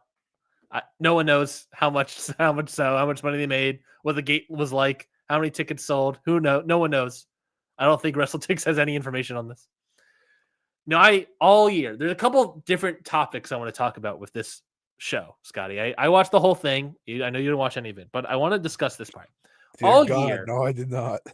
All year, I've been sort of saying quietly, MLW has had a secretly good, sneaky good year. They've had a lot of good matches. Their involvements with CMLL, I think, have been strong. I think Kojima as champion has been weirdly well received and good, and his output has been as good as it can be for a guy who is, how old is this man? 54 years old. Surprisingly, still really good. Holds up. One of the better guys on the roster. The new Horseman gimmick that they've been doing has been weirdly good as well. Everything they've been sort of, Lucha Apocalyptic show is always pretty good. Everything is either they're pretty good. I would not say they're a great promotion by any means. I'm not going to say that they're a really good promotion by any means. I'm not going to even say that they're a bad promotion. I don't think they're a bad promotion at all. Scotty, I'll tell you this much. All of that came crashing down in what I saw with Eric Bischoff's One Shot and Eric Bischoff production. Because as it stands, Scotty, based on match performance, match quality alone, I have been tracking all year, match quality alone, my ratings of overall shows. And as it stands, Scotty, Eric Bischoff's One Shot and Eric Bischoff production is undoubtedly the worst wrestling show of 2024 on work rate alone. It has an average score of 1.8 for me out in the star meter. There's a 3 on Cage Match. As a 3 on, so that's, I'm generous apparently. I'm a little above 3 there, I guess. There's a solid 3, undoubtedly. I'm telling you now, folks, the worst episode, the very worst show of the year is this Eric Bischoff's One Shot Eric Bischoff presents One Shot and Eric Bischoff production. Undoubtedly the worst show I've seen all year. The wrestling was, for the most part, bad. Several bad matches. Angles were weird. The first 25 minutes of the show, Eric Bischoff is on the screen for 20 of them. And a good portion of that time... Did he show up to this show? Oh, the reports say, Scotty, that not only did he show up for the show, he showed up super early and worked a full day of production and impressed the brass, impressed Court Bauer for this show. This show, Scotty, several bad wrestling matches, weird angles, 20 minutes in the first 25 minutes of Eric Bischoff, where a good portion of it is him not knowing what to do next, where they have to cut away from the ring as someone goes up to him to tell him, hey, you have to tee up the next match, where he gets lost and doesn't know what he's doing. Some of the worst wrestling you will see all year is in this program. I believe you. Upsetting how bad this was, Scotty. I put it off for a day. I didn't watch it live. I watched it the day after. An hour in, I was hating what I was watching, and I couldn't finish it. And I was like, fine, I'll watch it the next day. It took me 3 days to watch this show. I was not into it. Bad show. Bad show. I see Baba Thunder debuted. Yeah, so I'll walk you through it. Eric Bischoff comes out. I have a full review here, Scotty. Everything I wrote down is going to be important. Why the people are here. Major League Wrestling's Eric Bischoff's One Shot and Eric Bischoff production review. If we don't give an honest review of MLW, then all the haters win. And no one will. Then all the haters win. The first thing that happens on this television program, Scotty, Eric Bischoff comes out and commentary says he is a martyr of the wrestling industry, and without Bischoff, there is no wrestling in 2024. What? Excuse me. Excuse me. How did it even fucking make sense? A martyr? He's There's no wrestling without him? He killed half of it. He caused a monopoly. He is part of causing a monopoly in wrestling. Okay, continue. We then get a thank you, Eric chant. Oh, dear God. And Eric says he's excited for the show. Let's party tonight. Then the Filthy Bros come out. That's right. A tag team now formed with Matt Riddle and Tom Lawler. Get into it. Riddle says Bischoff has done it all. The Monday Night Wars. Lawler then takes... No, that was it. He just mentions the Monday Night Wars. Lawler takes the microphone and says he's done everything from the AWA to WCW. And everyone wants Eric Bischoff in their promotion. This is the first 5 minutes of this program, Scotty.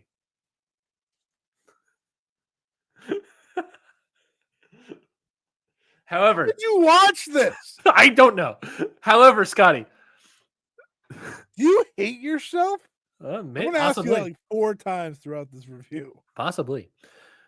However, this is where the twist comes. This is where the story comes in. Because as Eric Bischoff has said several times, you need stories in wrestling. AEW doesn't tell stories. No one, you got to tell stories.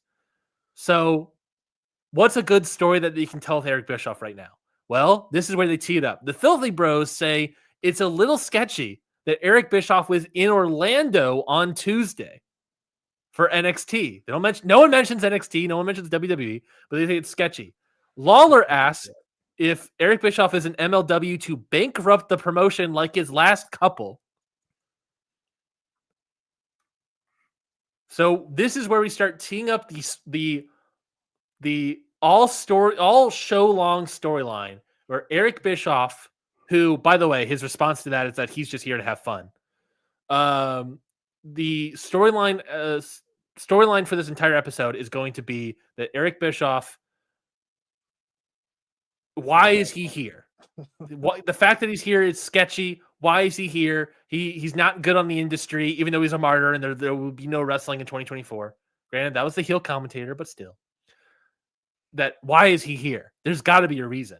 But Bischoff says he's just here to have fun. He asked the audience if he heard his podcast, to a resounding applause. He says that a match needs to have stakes. So tonight, if Dijak beats Riddle in their singles match, Dijak gets Riddle's title shot for Kings of Colosseum. Riddle says, and I cannot believe he said this, Riddle says that he doesn't have that kind of authority. I'm not going to do the accent, but he says it like Cartman from South Park. It's 2024. I know South Park's still on.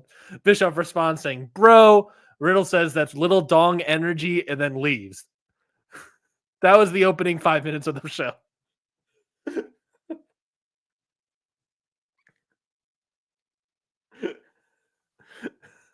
Bischoff then does crowd work. This is the point of the episode where they have to cut away because his crowd work's going too long because he obviously doesn't know what to do next. He announces a match for Kings of Colosseum. Didn't realize he had the power to do that, but it's called the Gravity Gamble. Basically, it's a 5-person ladder match where the winner receives a MLW World Title shot. So that's fine. They already announced the participants for it too, as well. Mads Cruel Kruger, who is one of the people in the Gravity Gamble, comes out and says Bischoff has no power here. Contra does. Bischoff says that he never leaves home without a plan. And then the former Baba Tunde comes out, now called Baba Thunder, comes out to wrestle Mads Cruel Kruger. And this is where you got the first match of the show, Scotty. Baba Thunder versus Mads Cruel Kruger in 4 minutes and 14 seconds. Any thoughts on Baba Thunder in 2024? Are you excited? Does that make you want to interested in MLW? No, nothing does. But this is not helping. Well, the match was bad. Oh, I'm shocked. Commander Aziz did not come through. Continue. No, but after he Magical Kruger wins by choking out Baba Thunder, and then after the match, the rest of Contra comes out, surrounds Baba Thunder. They have the body bag. You know Contra's gimmick, right? They beat people up, put them in body bags, and take them away. No, gimmick. You can't put Baba Thunder in that. What are they thinking? You can't put Baba. They don't have a body bag big enough for Baba Thunder. So Kruger compliments Baba Thunder for being a warrior and gives him the choice of joining Contra or going home in a body bag. So what do? Baba Thunder accepts, hails Contra, and then you get the crowd shot of Baba Thunder, Mads Cool Kruger, Minoru Suzuki, Akira Kwan, and Janelle Kai.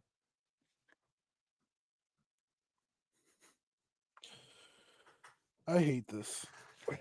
I'll breeze through the rest of the show real quickly, but yeah, it's basically none of it's gonna be good. They do some commentary. I wanted a lot of commentary on Delmi Exo versus Ava Everett. Is that her name? That's next. Don't worry. But we have a lot of backstage promos coming up. There's some commentary discussion where Eric Bischoff goes on commentary. This is Joe Dombrowski asked Bischoff if Eric Bischoff has any ulterior motives being in MLW. Bischoff again says he's here just to have fun and that he's not the same guy as before. Before, Scotty, he used to give away finishes to matches, right? Like he would never, for example, say that the Hardys retained their titles in the main event of TNA, right? Which, of course, was happening at the same exact time as MLW One Shot is happening here. Scotty, can you please do me a favor real quickly? Can you go check Cage Match and look at the latest episode of TNA television and look at that main event?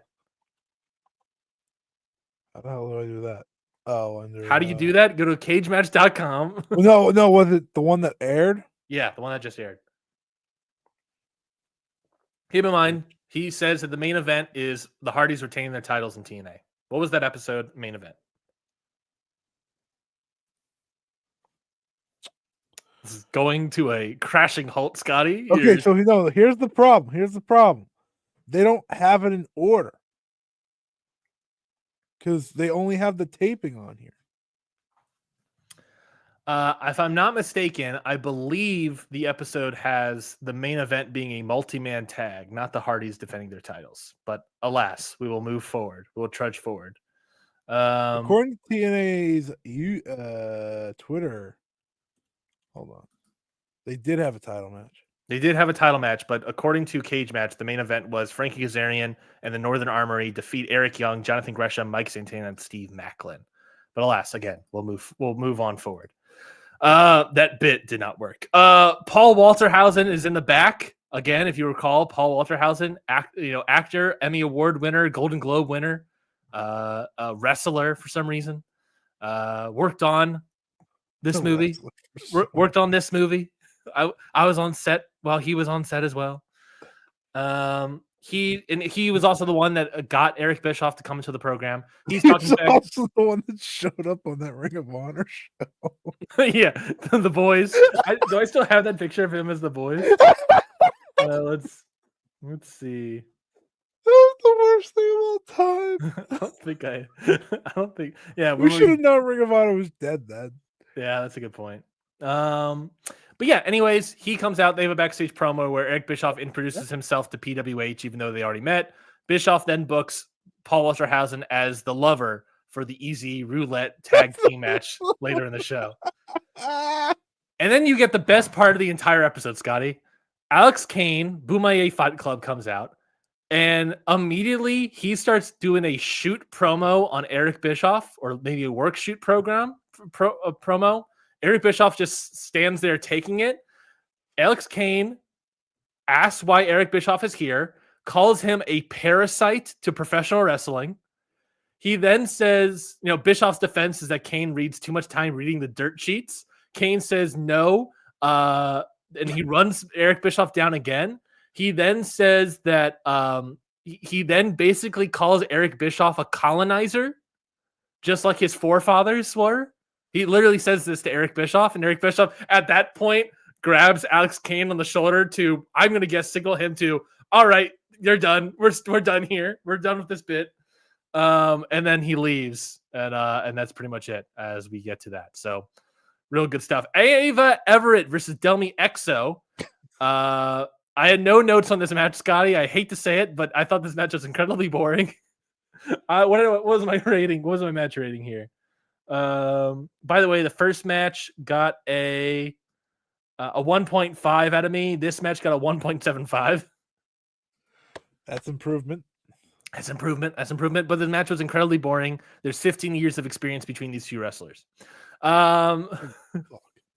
Next up, Cesar Duran cuts a promo, which made me think, I thought Cesar Duran was in like kayfabe control of MLW.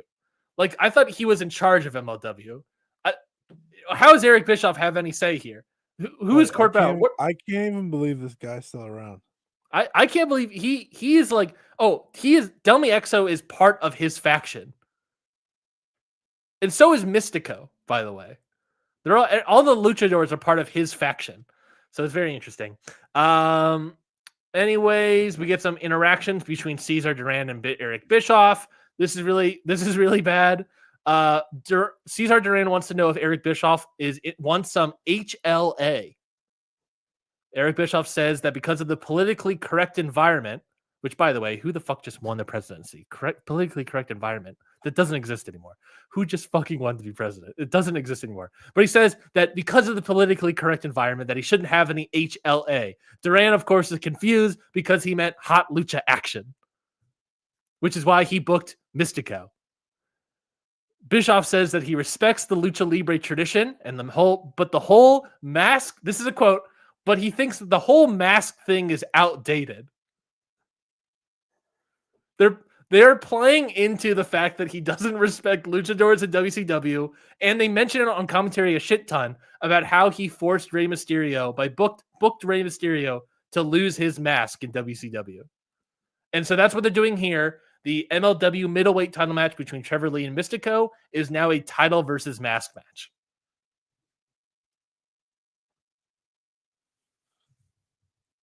Thoughts? He has the mask, so it's title and mask versus guy with hair.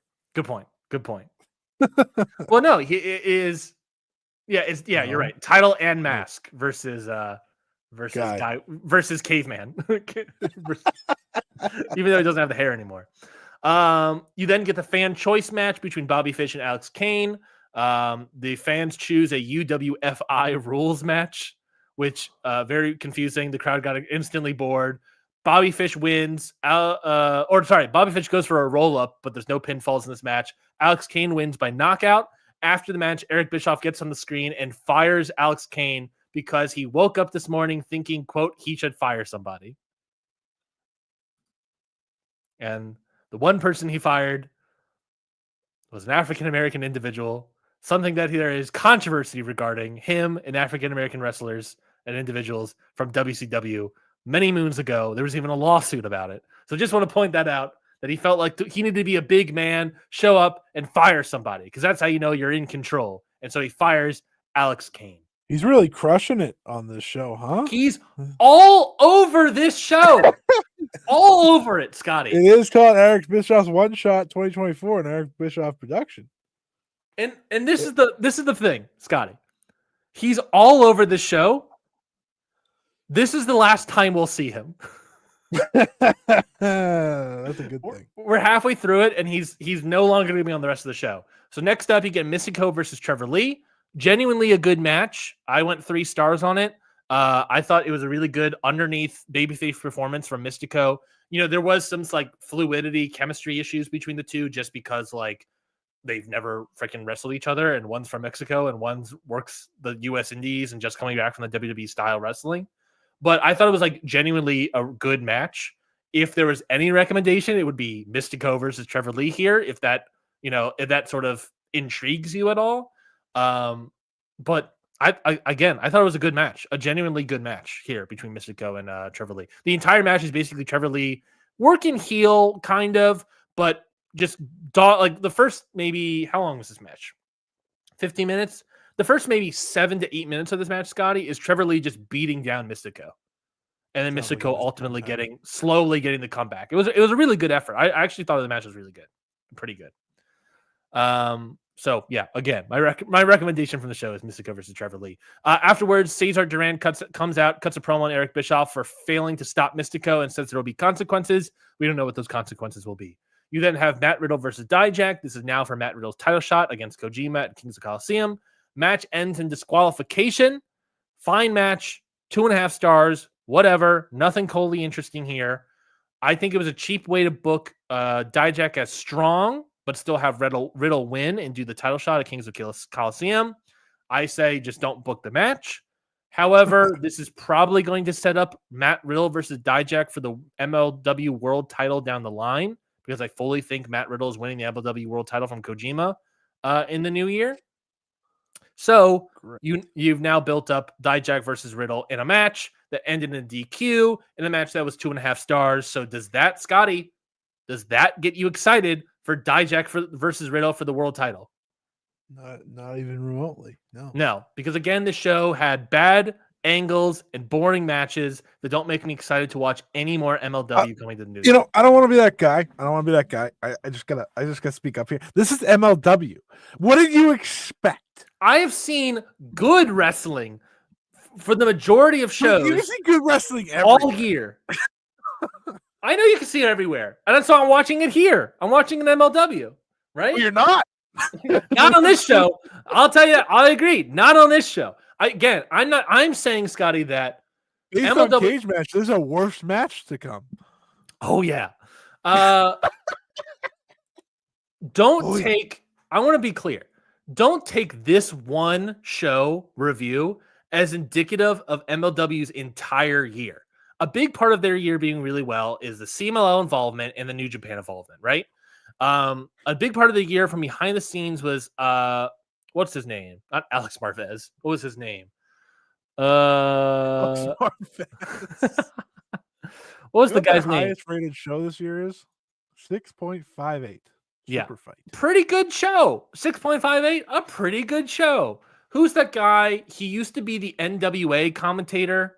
When NWA Powers started, and he did like a bunch of like California indie stuff. He has like an Emmy. That's his gimmick. Dombrowski? No, that's Joe. No.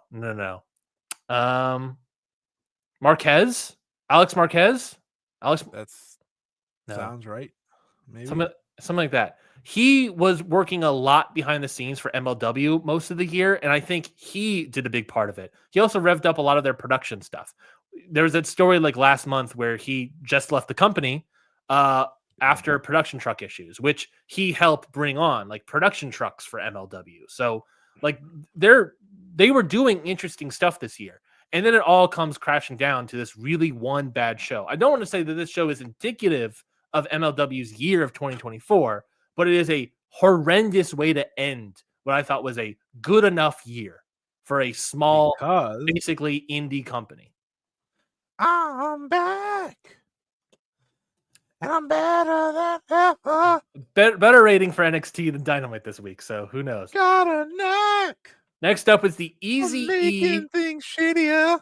The Easy E roulette tag match. What? Commentary says that the Andersons are out because they're some of Eric Bischoff's bitches, which, by the way, back on that backstage segment with the Andersons, Bischoff, and Paul Walterhausen, I didn't say this. Eric Bischoff had no clue who they were. It was very obvious he had no idea who C.W. Anderson or Brock Anderson were. He was only interested in talking to Paul Walterhausen. Anyways, this match was with the roulette wheel spins. The match becomes an NYC street fight. Not a shock by any imagination. Matthew Justice is in this. It's the Andersons versus Matthew Justice and Paul Walterhausen.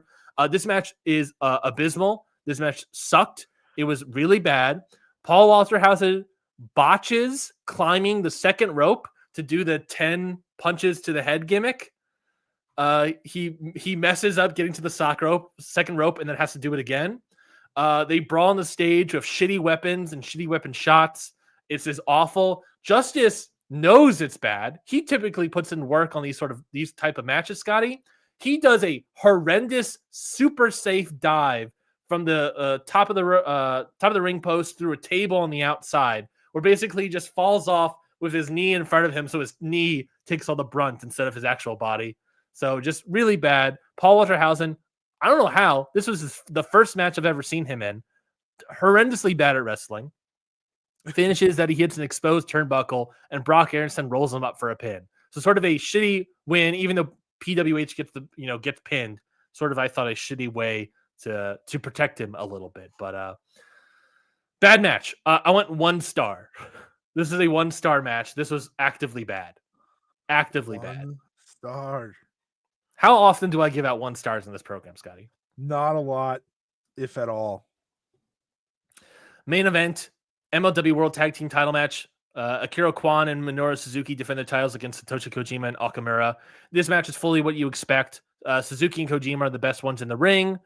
This match is mostly vibes, right? But there is like this weird level of intensity and speed that comes from 50-year-old men and one indie worker, one Northeastern indie worker in Akira Kwan. 2 3/4. Again, fine match, fine for what it was. Kojima and Okamura win the titles back. They are the new World Tag Team Champions for MLW.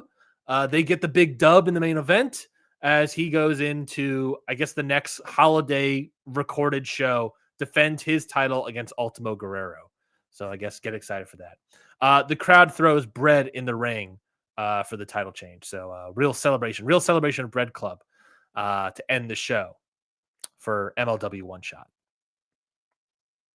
That sounds horrible. And that wasn't all. There's one last bit. Remember how I said that Eric Bischoff was done the entire show? He wasn't.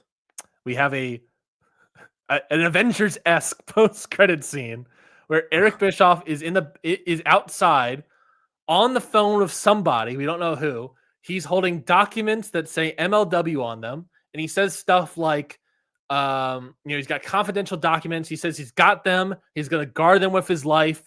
And yeah, we got them. And I can't wait. So that storyline that they've set up of why is Eric Bischoff here? Well, he's here calling somebody on behalf of somebody else, getting documents, confidential MLW documents for Eric Bischoff. And guess what, Scotty?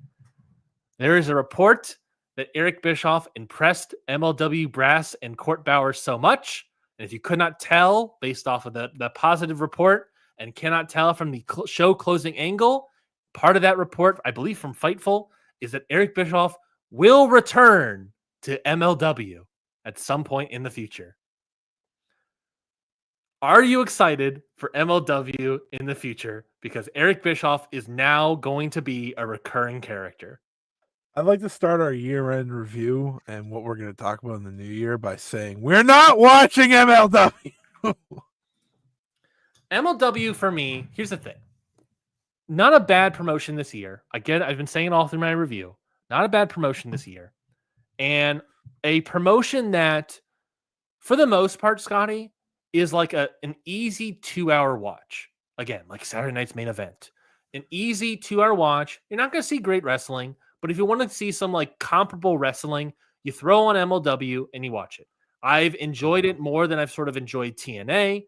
Definitely enjoyed it more than I've enjoyed like NWA or something as well. I'm not even watching it pretty much other than Hard Times earlier this year. But for the most part, right, it is something that is like just comparable, easy, 3.25 star wrestling for MLW. This show was the worst thing I've ever seen. Worse than Hard Times. Ever seen? Probably. Ever. In terms of shows, possibly. This is bad. This is really, everything on the show was bad for the most part. The best thing was a 3-star match of Mystico. That's how you know how bad the show was. At least the crowd was partly into it, I guess. But for the most part, this program, if you want to do that year in the review stuff, this show was an easy throw on the TV, watch wrestling for 2 hours and be like, okay, that was fine. That was some good stuff. I get to see some lucha action. I get to see some New Japan guys, see some fine stuff, right? This is officially now if Eric Bischoff is here, I'm never watching this again. This shit was so bad. It wasn't even worth, there's like a funny bad. There's like The Room, right? There's these movies that are funny bad. This wasn't funny bad. This was just bad. This is do not watch Eric Bischoff's One Shot, an Eric Bischoff production. Do not watch it. I'm going to tell you now, people probably weren't gonna. I know people probably. You've just made sure they're not. I want people I'll to give be you clear. that. This is what happened on the show, and it was mostly all garbage. The women's match was bad. The Baba Thunder debut match was bad. The Paul Walter House tag match was abysmal. You get a 3-star Mystico affair, and you get old men doing the best they can do in the main event. And you get Eric Bischoff all over the show. Like literally, for the first hour of the show, Scotty, he is on maybe 90% of the screen. He's all over it. All over it. Some of the worst stuff you'll ever see. And if you're doing worst show of the year polls, I pray to you, vote MLW Eric Bischoff presents One Shot and Eric Bischoff production, which is what I will be writing in to Dave at the end of the year, is that full title. So I just want you to know that Mystico versus Trevor Lee is their highest rated match of the year. Of the year? Of the year. I've definitely seen better matches. I've definitely seen better matches than that. That's crazy. Yeah, but no one else has. Yeah, that's probably true. Oof. Yeah, bad. Really bad. A day of oof. Yeah, really bad show. Again, don't recommend it. Highly don't recommend it. And when it comes to our year in review, you'll get a little tidbit here. I'm never going to watch MLW as long as Eric Bischoff is still involved. And so that might kill off the promotion for me, which sucks. Which sucks, Scotty. I was kind of enjoying MLW this year for what it was. A lot of wrestling. A lot of wrestling. 2 hours. A lot of wrestling. Every other week for 2 hours? Replace MLW with not MLW. I don't know where do I turn? Where do I turn? I don't know. There's a million promotions out there. I know. I think looking at some of the indies, like Deadlock Pro is a viable candidate, right? What else? You've been saying some great stuff in the Joshi world has been happening this year. What was it, Osaka Pro? It's Sendai Girls. Sendai Girls, not Osaka Pro. Sendai Girls and having a great year. Maybe I start watching Sendai Girls more. Definitely could not watch MLW. But like I said, it's one of the things of. And Matt Riddle's about to be champion. What else do you need to not watch this? I know. Oh, I know. Telling you not to watch it, Scotty. I am in full agreement with you. Full 100% agree with you. Is that this show has become I am uninterested in watching this. If I see MLW, I'm not going to be watching it, which sucks because I like to watch wrestling, and now I am actively not going to watch that. It's not wrestling. They're not wrestling. They're more sports entertainment than WWE by the sounds of it. They had wrestling elements this year. I'm telling you. You didn't watch MLW this year. I did. They had wrestling elements this year. I'm not hyperbolizing.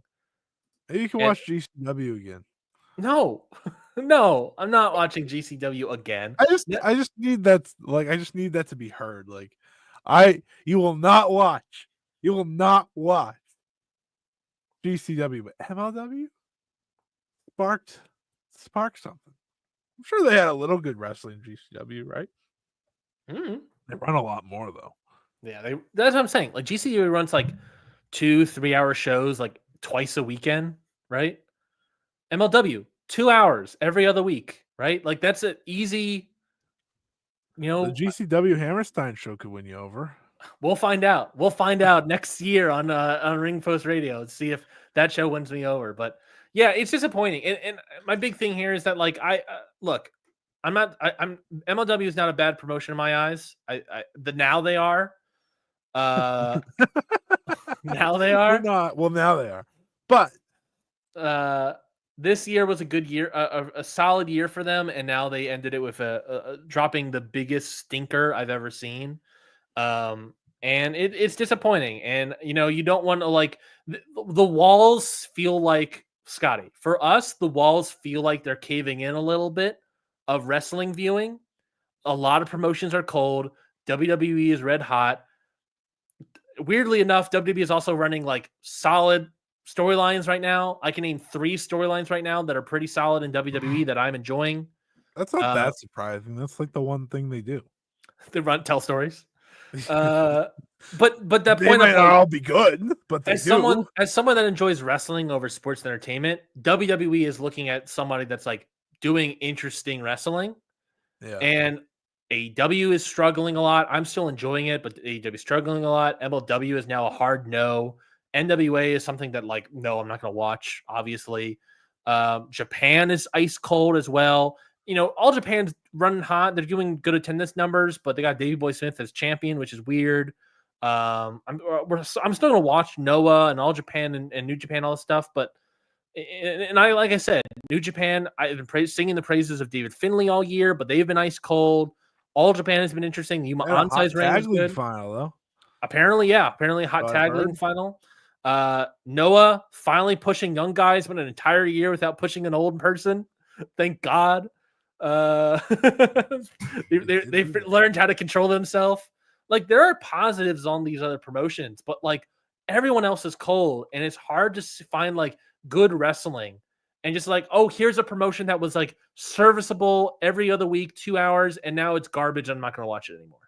And I my point here is that I'm sad about that. I can tell.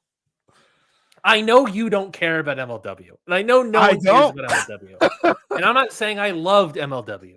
I watch a lot of wrestling. I watch a lot of wrestling. They didn't play to what I watch. Yeah, and that's fair. I'm saying, like, for you, what's a good example here? If they're Tokyo Joshi Pro, maybe that would be an example here. That's pretty good. Tokyo Joshi Pro, maybe having like a solid enough year. They're definitely a smaller promotion. No, but hear me out. Oh, okay. I get in the example, they have a solid enough year, and then they put on a show that's just horrendous and one of the worst shows of the year. They brought in Eric Bischoff. We'd have a lot to talk about. Okay, Eric Bischoff would. I don't know how he would feel about all the gimmicks in Tokyo Joshi Pro. But that's my example. Is like a smaller promotion. There's stories here. A smaller promotion. Stories in Tokyo Joshi Pro. A smaller promotion that you might enjoy. That's like serviceable wrestling. That all of a sudden brings in. Yeah, brings in the worst person you can imagine for a horrendous show, and they're going to keep them. You're like, all right, I'm not watching this anymore. Yeah, I get it. You see where I'm coming from here? Yeah. Hey, listen, I give you credit. You give a lot of the U.S. wrestling scene a shot. Perhaps you should only give them one shot. But it's, I gave MLW one shot for this. I gave Eric Bischoff one shot, and it, as I like to say, missed the mark, folks. Mistakes are made. Ryan made many mistakes today, believing in an Eric Bischoff production. In the year again, to be clear, I never believed that this is good. Do not change the story here, Scotty. I never believed this was good. I never believed this was going to be good. That is true. You did not. But I watched it. I watched it for the perverse reasons of let's just see what this is, much like AEW Hard Times is every year. Yeah. And it turns out it was the worst shit imaginable. Okay, before we go, let's give a little preview to our year-end series / what are we going to be looking at in the new year episode that we'll do later this month. Rank for your interest level following MLW's Eric Bischoff One Shot and Eric Bischoff production. Thank you. Rank you the full title. American promotions in terms of your interest level. Okay.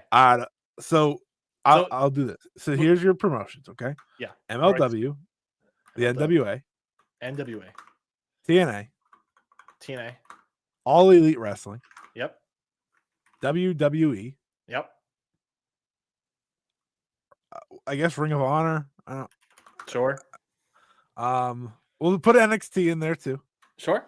And then maybe just a general independence. I'd say general independence because I'm not gonna say every single one. I actually no. Put GCW. How dare you? And general independence. General independent. All right. General independent. Interest level. I think it's easier What's to one? go. Well, I was gonna say it's easier to go from the bottom up. Okay, what's the bottom? I mean, MLW. no, Bischoff One Shot. GC Dub is bottom. GCW, you are so bad in Ryan's eyes that Eric Bischoff still better. Continue. I think MLW is then above that. All right, not that much better, but better. I think the NWA is above that. Dear God, I would legitimately, Scotty. I liked all the episodes of Hard Times from the CW app that I watched and reviewed. NWA on X. Well, now it's the NWA on X. But when they're on the CW app for Hard Times earlier this year, I legitimately, for the most part, enjoyed what I watched. This was bad. I would rather watch the NWA than the MLW right now. Yeah, that's where I'm at. You miss watching Hold. Looks for a random name that I know you like. Thrillbilly Silas, of course. You just had that ready. Had that at the ready, baby. Kratos, obviously. Is he? Oh yeah, I think he's still in NWA. Mims. Oh yeah, how can you forget Mims? Mims is not bad. He's pretty good. That is a random pretty good guy. Continue. Who else? Okay, so we got bottom of the barrel, NWA, MLW, GCW. 3 promotions that I'm probably never. NWA is highest of them all. Highest of them all. And then from here, we have. What do we have left? what do we have left here? Who is next? It's like, they're not great options. ROH, I don't watch any television, but I watch their pay-per-views. TNA, so I hurt them. TNA, I don't watch any television, but I for the most part watch their pay-per-views, but I don't think I think I enjoy the Ring of Honor pay-per-views more. Sure, but they have less. NXT, 3 shows a year? Oh yeah. ROH does 3 shows a year that you watch. Yeah. So they have to be But they're pretty much great. Well, they're testing you this time around. That's accurate. NXT, I would watch it if there's a highly rated match on Cage Match, like a match in there. I can't watch it anymore because I have Sling. And you can't even watch it anymore. So they probably are now. They probably got to put them now. You can't watch it. We didn't even talk about NXT Deadline, and the show happened last night. I only watched a half of it. So yeah, but apparently it was good. Apparently, yeah, WWE's good. I would, but independents. I really don't watch any independents unless there's a match that stands out. I'm probably gotta order them, guy. I'm probably gonna do independents next, but okay, because I don't really watch them too much. But in terms of interest, I'm going to try to watch more next year. Yep, because MLW's dead. Continue. Then TNA. Okay. Then NXT, and then ROH. So ROH is third. ROH is third. They have 3 total shows a year that you watch. Yeah. But they at least have wrestlers that are interesting. And I want to be clear. It's GCW, MLW, NWA. Yeah. And then there's a big difference. Yep. Then there's the independents, TNA, NXT, and ROH. Yep. And then there's another big gap. Honestly, Eric Bischoff's One Shot. What interests me more going into the new year, AEW or WWE? I don't know, Scotty. I think that's a question to find out 2 weeks from now on the 2024 Year in Review show. I was hoping you left us with the cliffhanger. Good stuff there. Just like MLW, Eric Bischoff's One Shot, Eric Bischoff production left us with a cliffhanger, baby. We're going to call that year-end review now. It's going to be Ryan Knightsy's One Shot, Ryan Knightsy's Productions. And Eric, year-end review. A Ryan Knightsy, a Ryan Bischoff production. All right, let's end the show here. Next week, we'll be doing our last live episode. We'll be previewing the end-of-year shows. We're talking World's End. We're talking Dream Queendom. We're talking New Year's Eve. We're talking Noah's show. New Year's Eve being the All Japan show, I should say. Gotcha. Noah New Year. Noah New Year. Marigold. Another Stardom show. That won't be that important.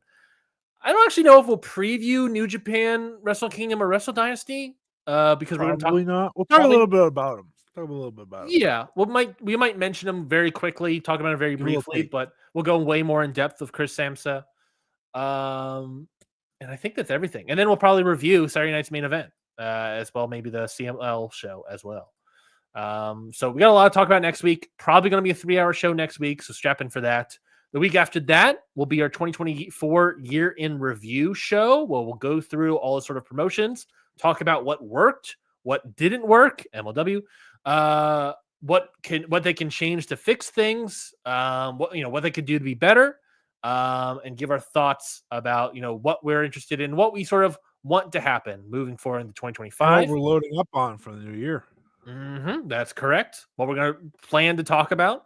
And then a week after that, we'll have our Chris Samsa will come onto the show, our New Japan correspondent, to preview and talk about Wrestle Kingdom 19 and, of course, Wrestle Dynasty, the co-promoted show with AEW and New Japan. And then we'll be back. We may be back earlier than Sunday the 5th. We've discussed it privately. We'll let you know if that comes to be true. We'll definitely post it on social media on Blue Sky at countoutpod.com or on Threads or X or wherever. You'll get that post up there. And maybe I'll do a sort of maybe that Chris Samsa posting. If we end up doing that scheduled show, maybe I'll do like a post audio of like, hey, we're gonna do the next episode of Ring Post Radio here. Who knows? But anyways, that's it for this week's episode of Ring Post Radio. Scotty, what was your match of the week, and why was it Eric Bischoff's One Shot and Eric Bischoff production? It wasn't. Thank you for asking though. If you like, I can also open the door for a segment of the week if you so choose. Man, I know what your segment of the week it truly is. Listen. I'm listening. The New Day broke me this week, okay, man? That angle that they did was one of the most heartbreaking yet best they've ever done. I feel like I've said this multiple times over the years when it comes to the New Day.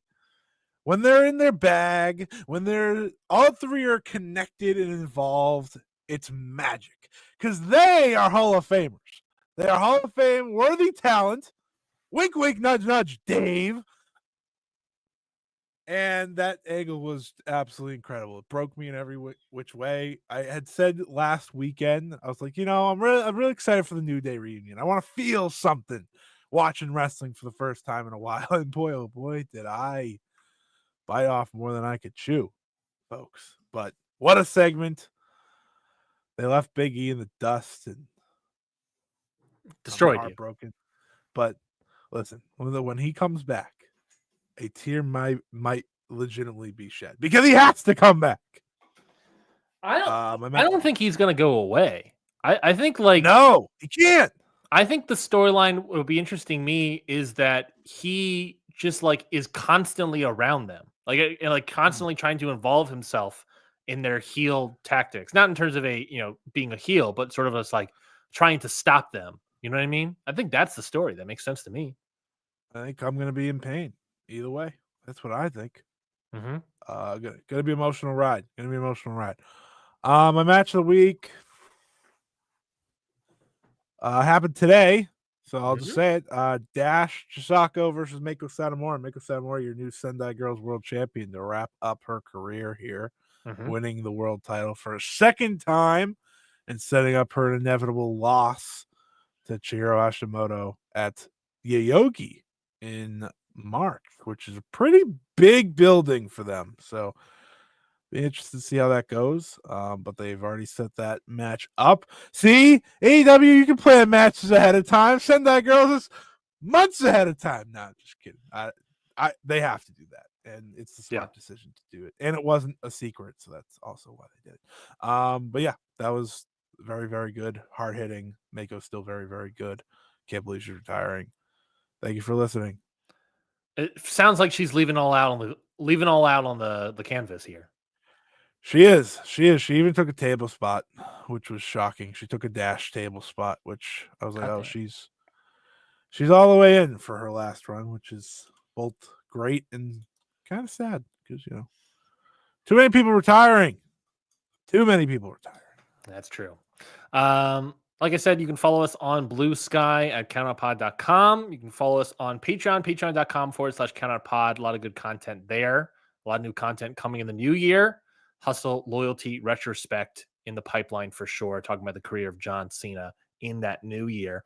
My match of the week, I've already mentioned it before, so I don't know if it'll count fully, but Mark Briscoe versus Kazuchika Okada on Rampage. I don't think I actually fully mentioned what match I gave that 4 stars to, but in fact, it was Mark Briscoe versus Kazuchika Okada on Rampage. I thought it was a genuinely great match.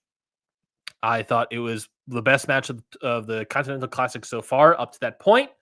And then apparently Collision yesterday had other good matches. So yeah, great match. Go check that out.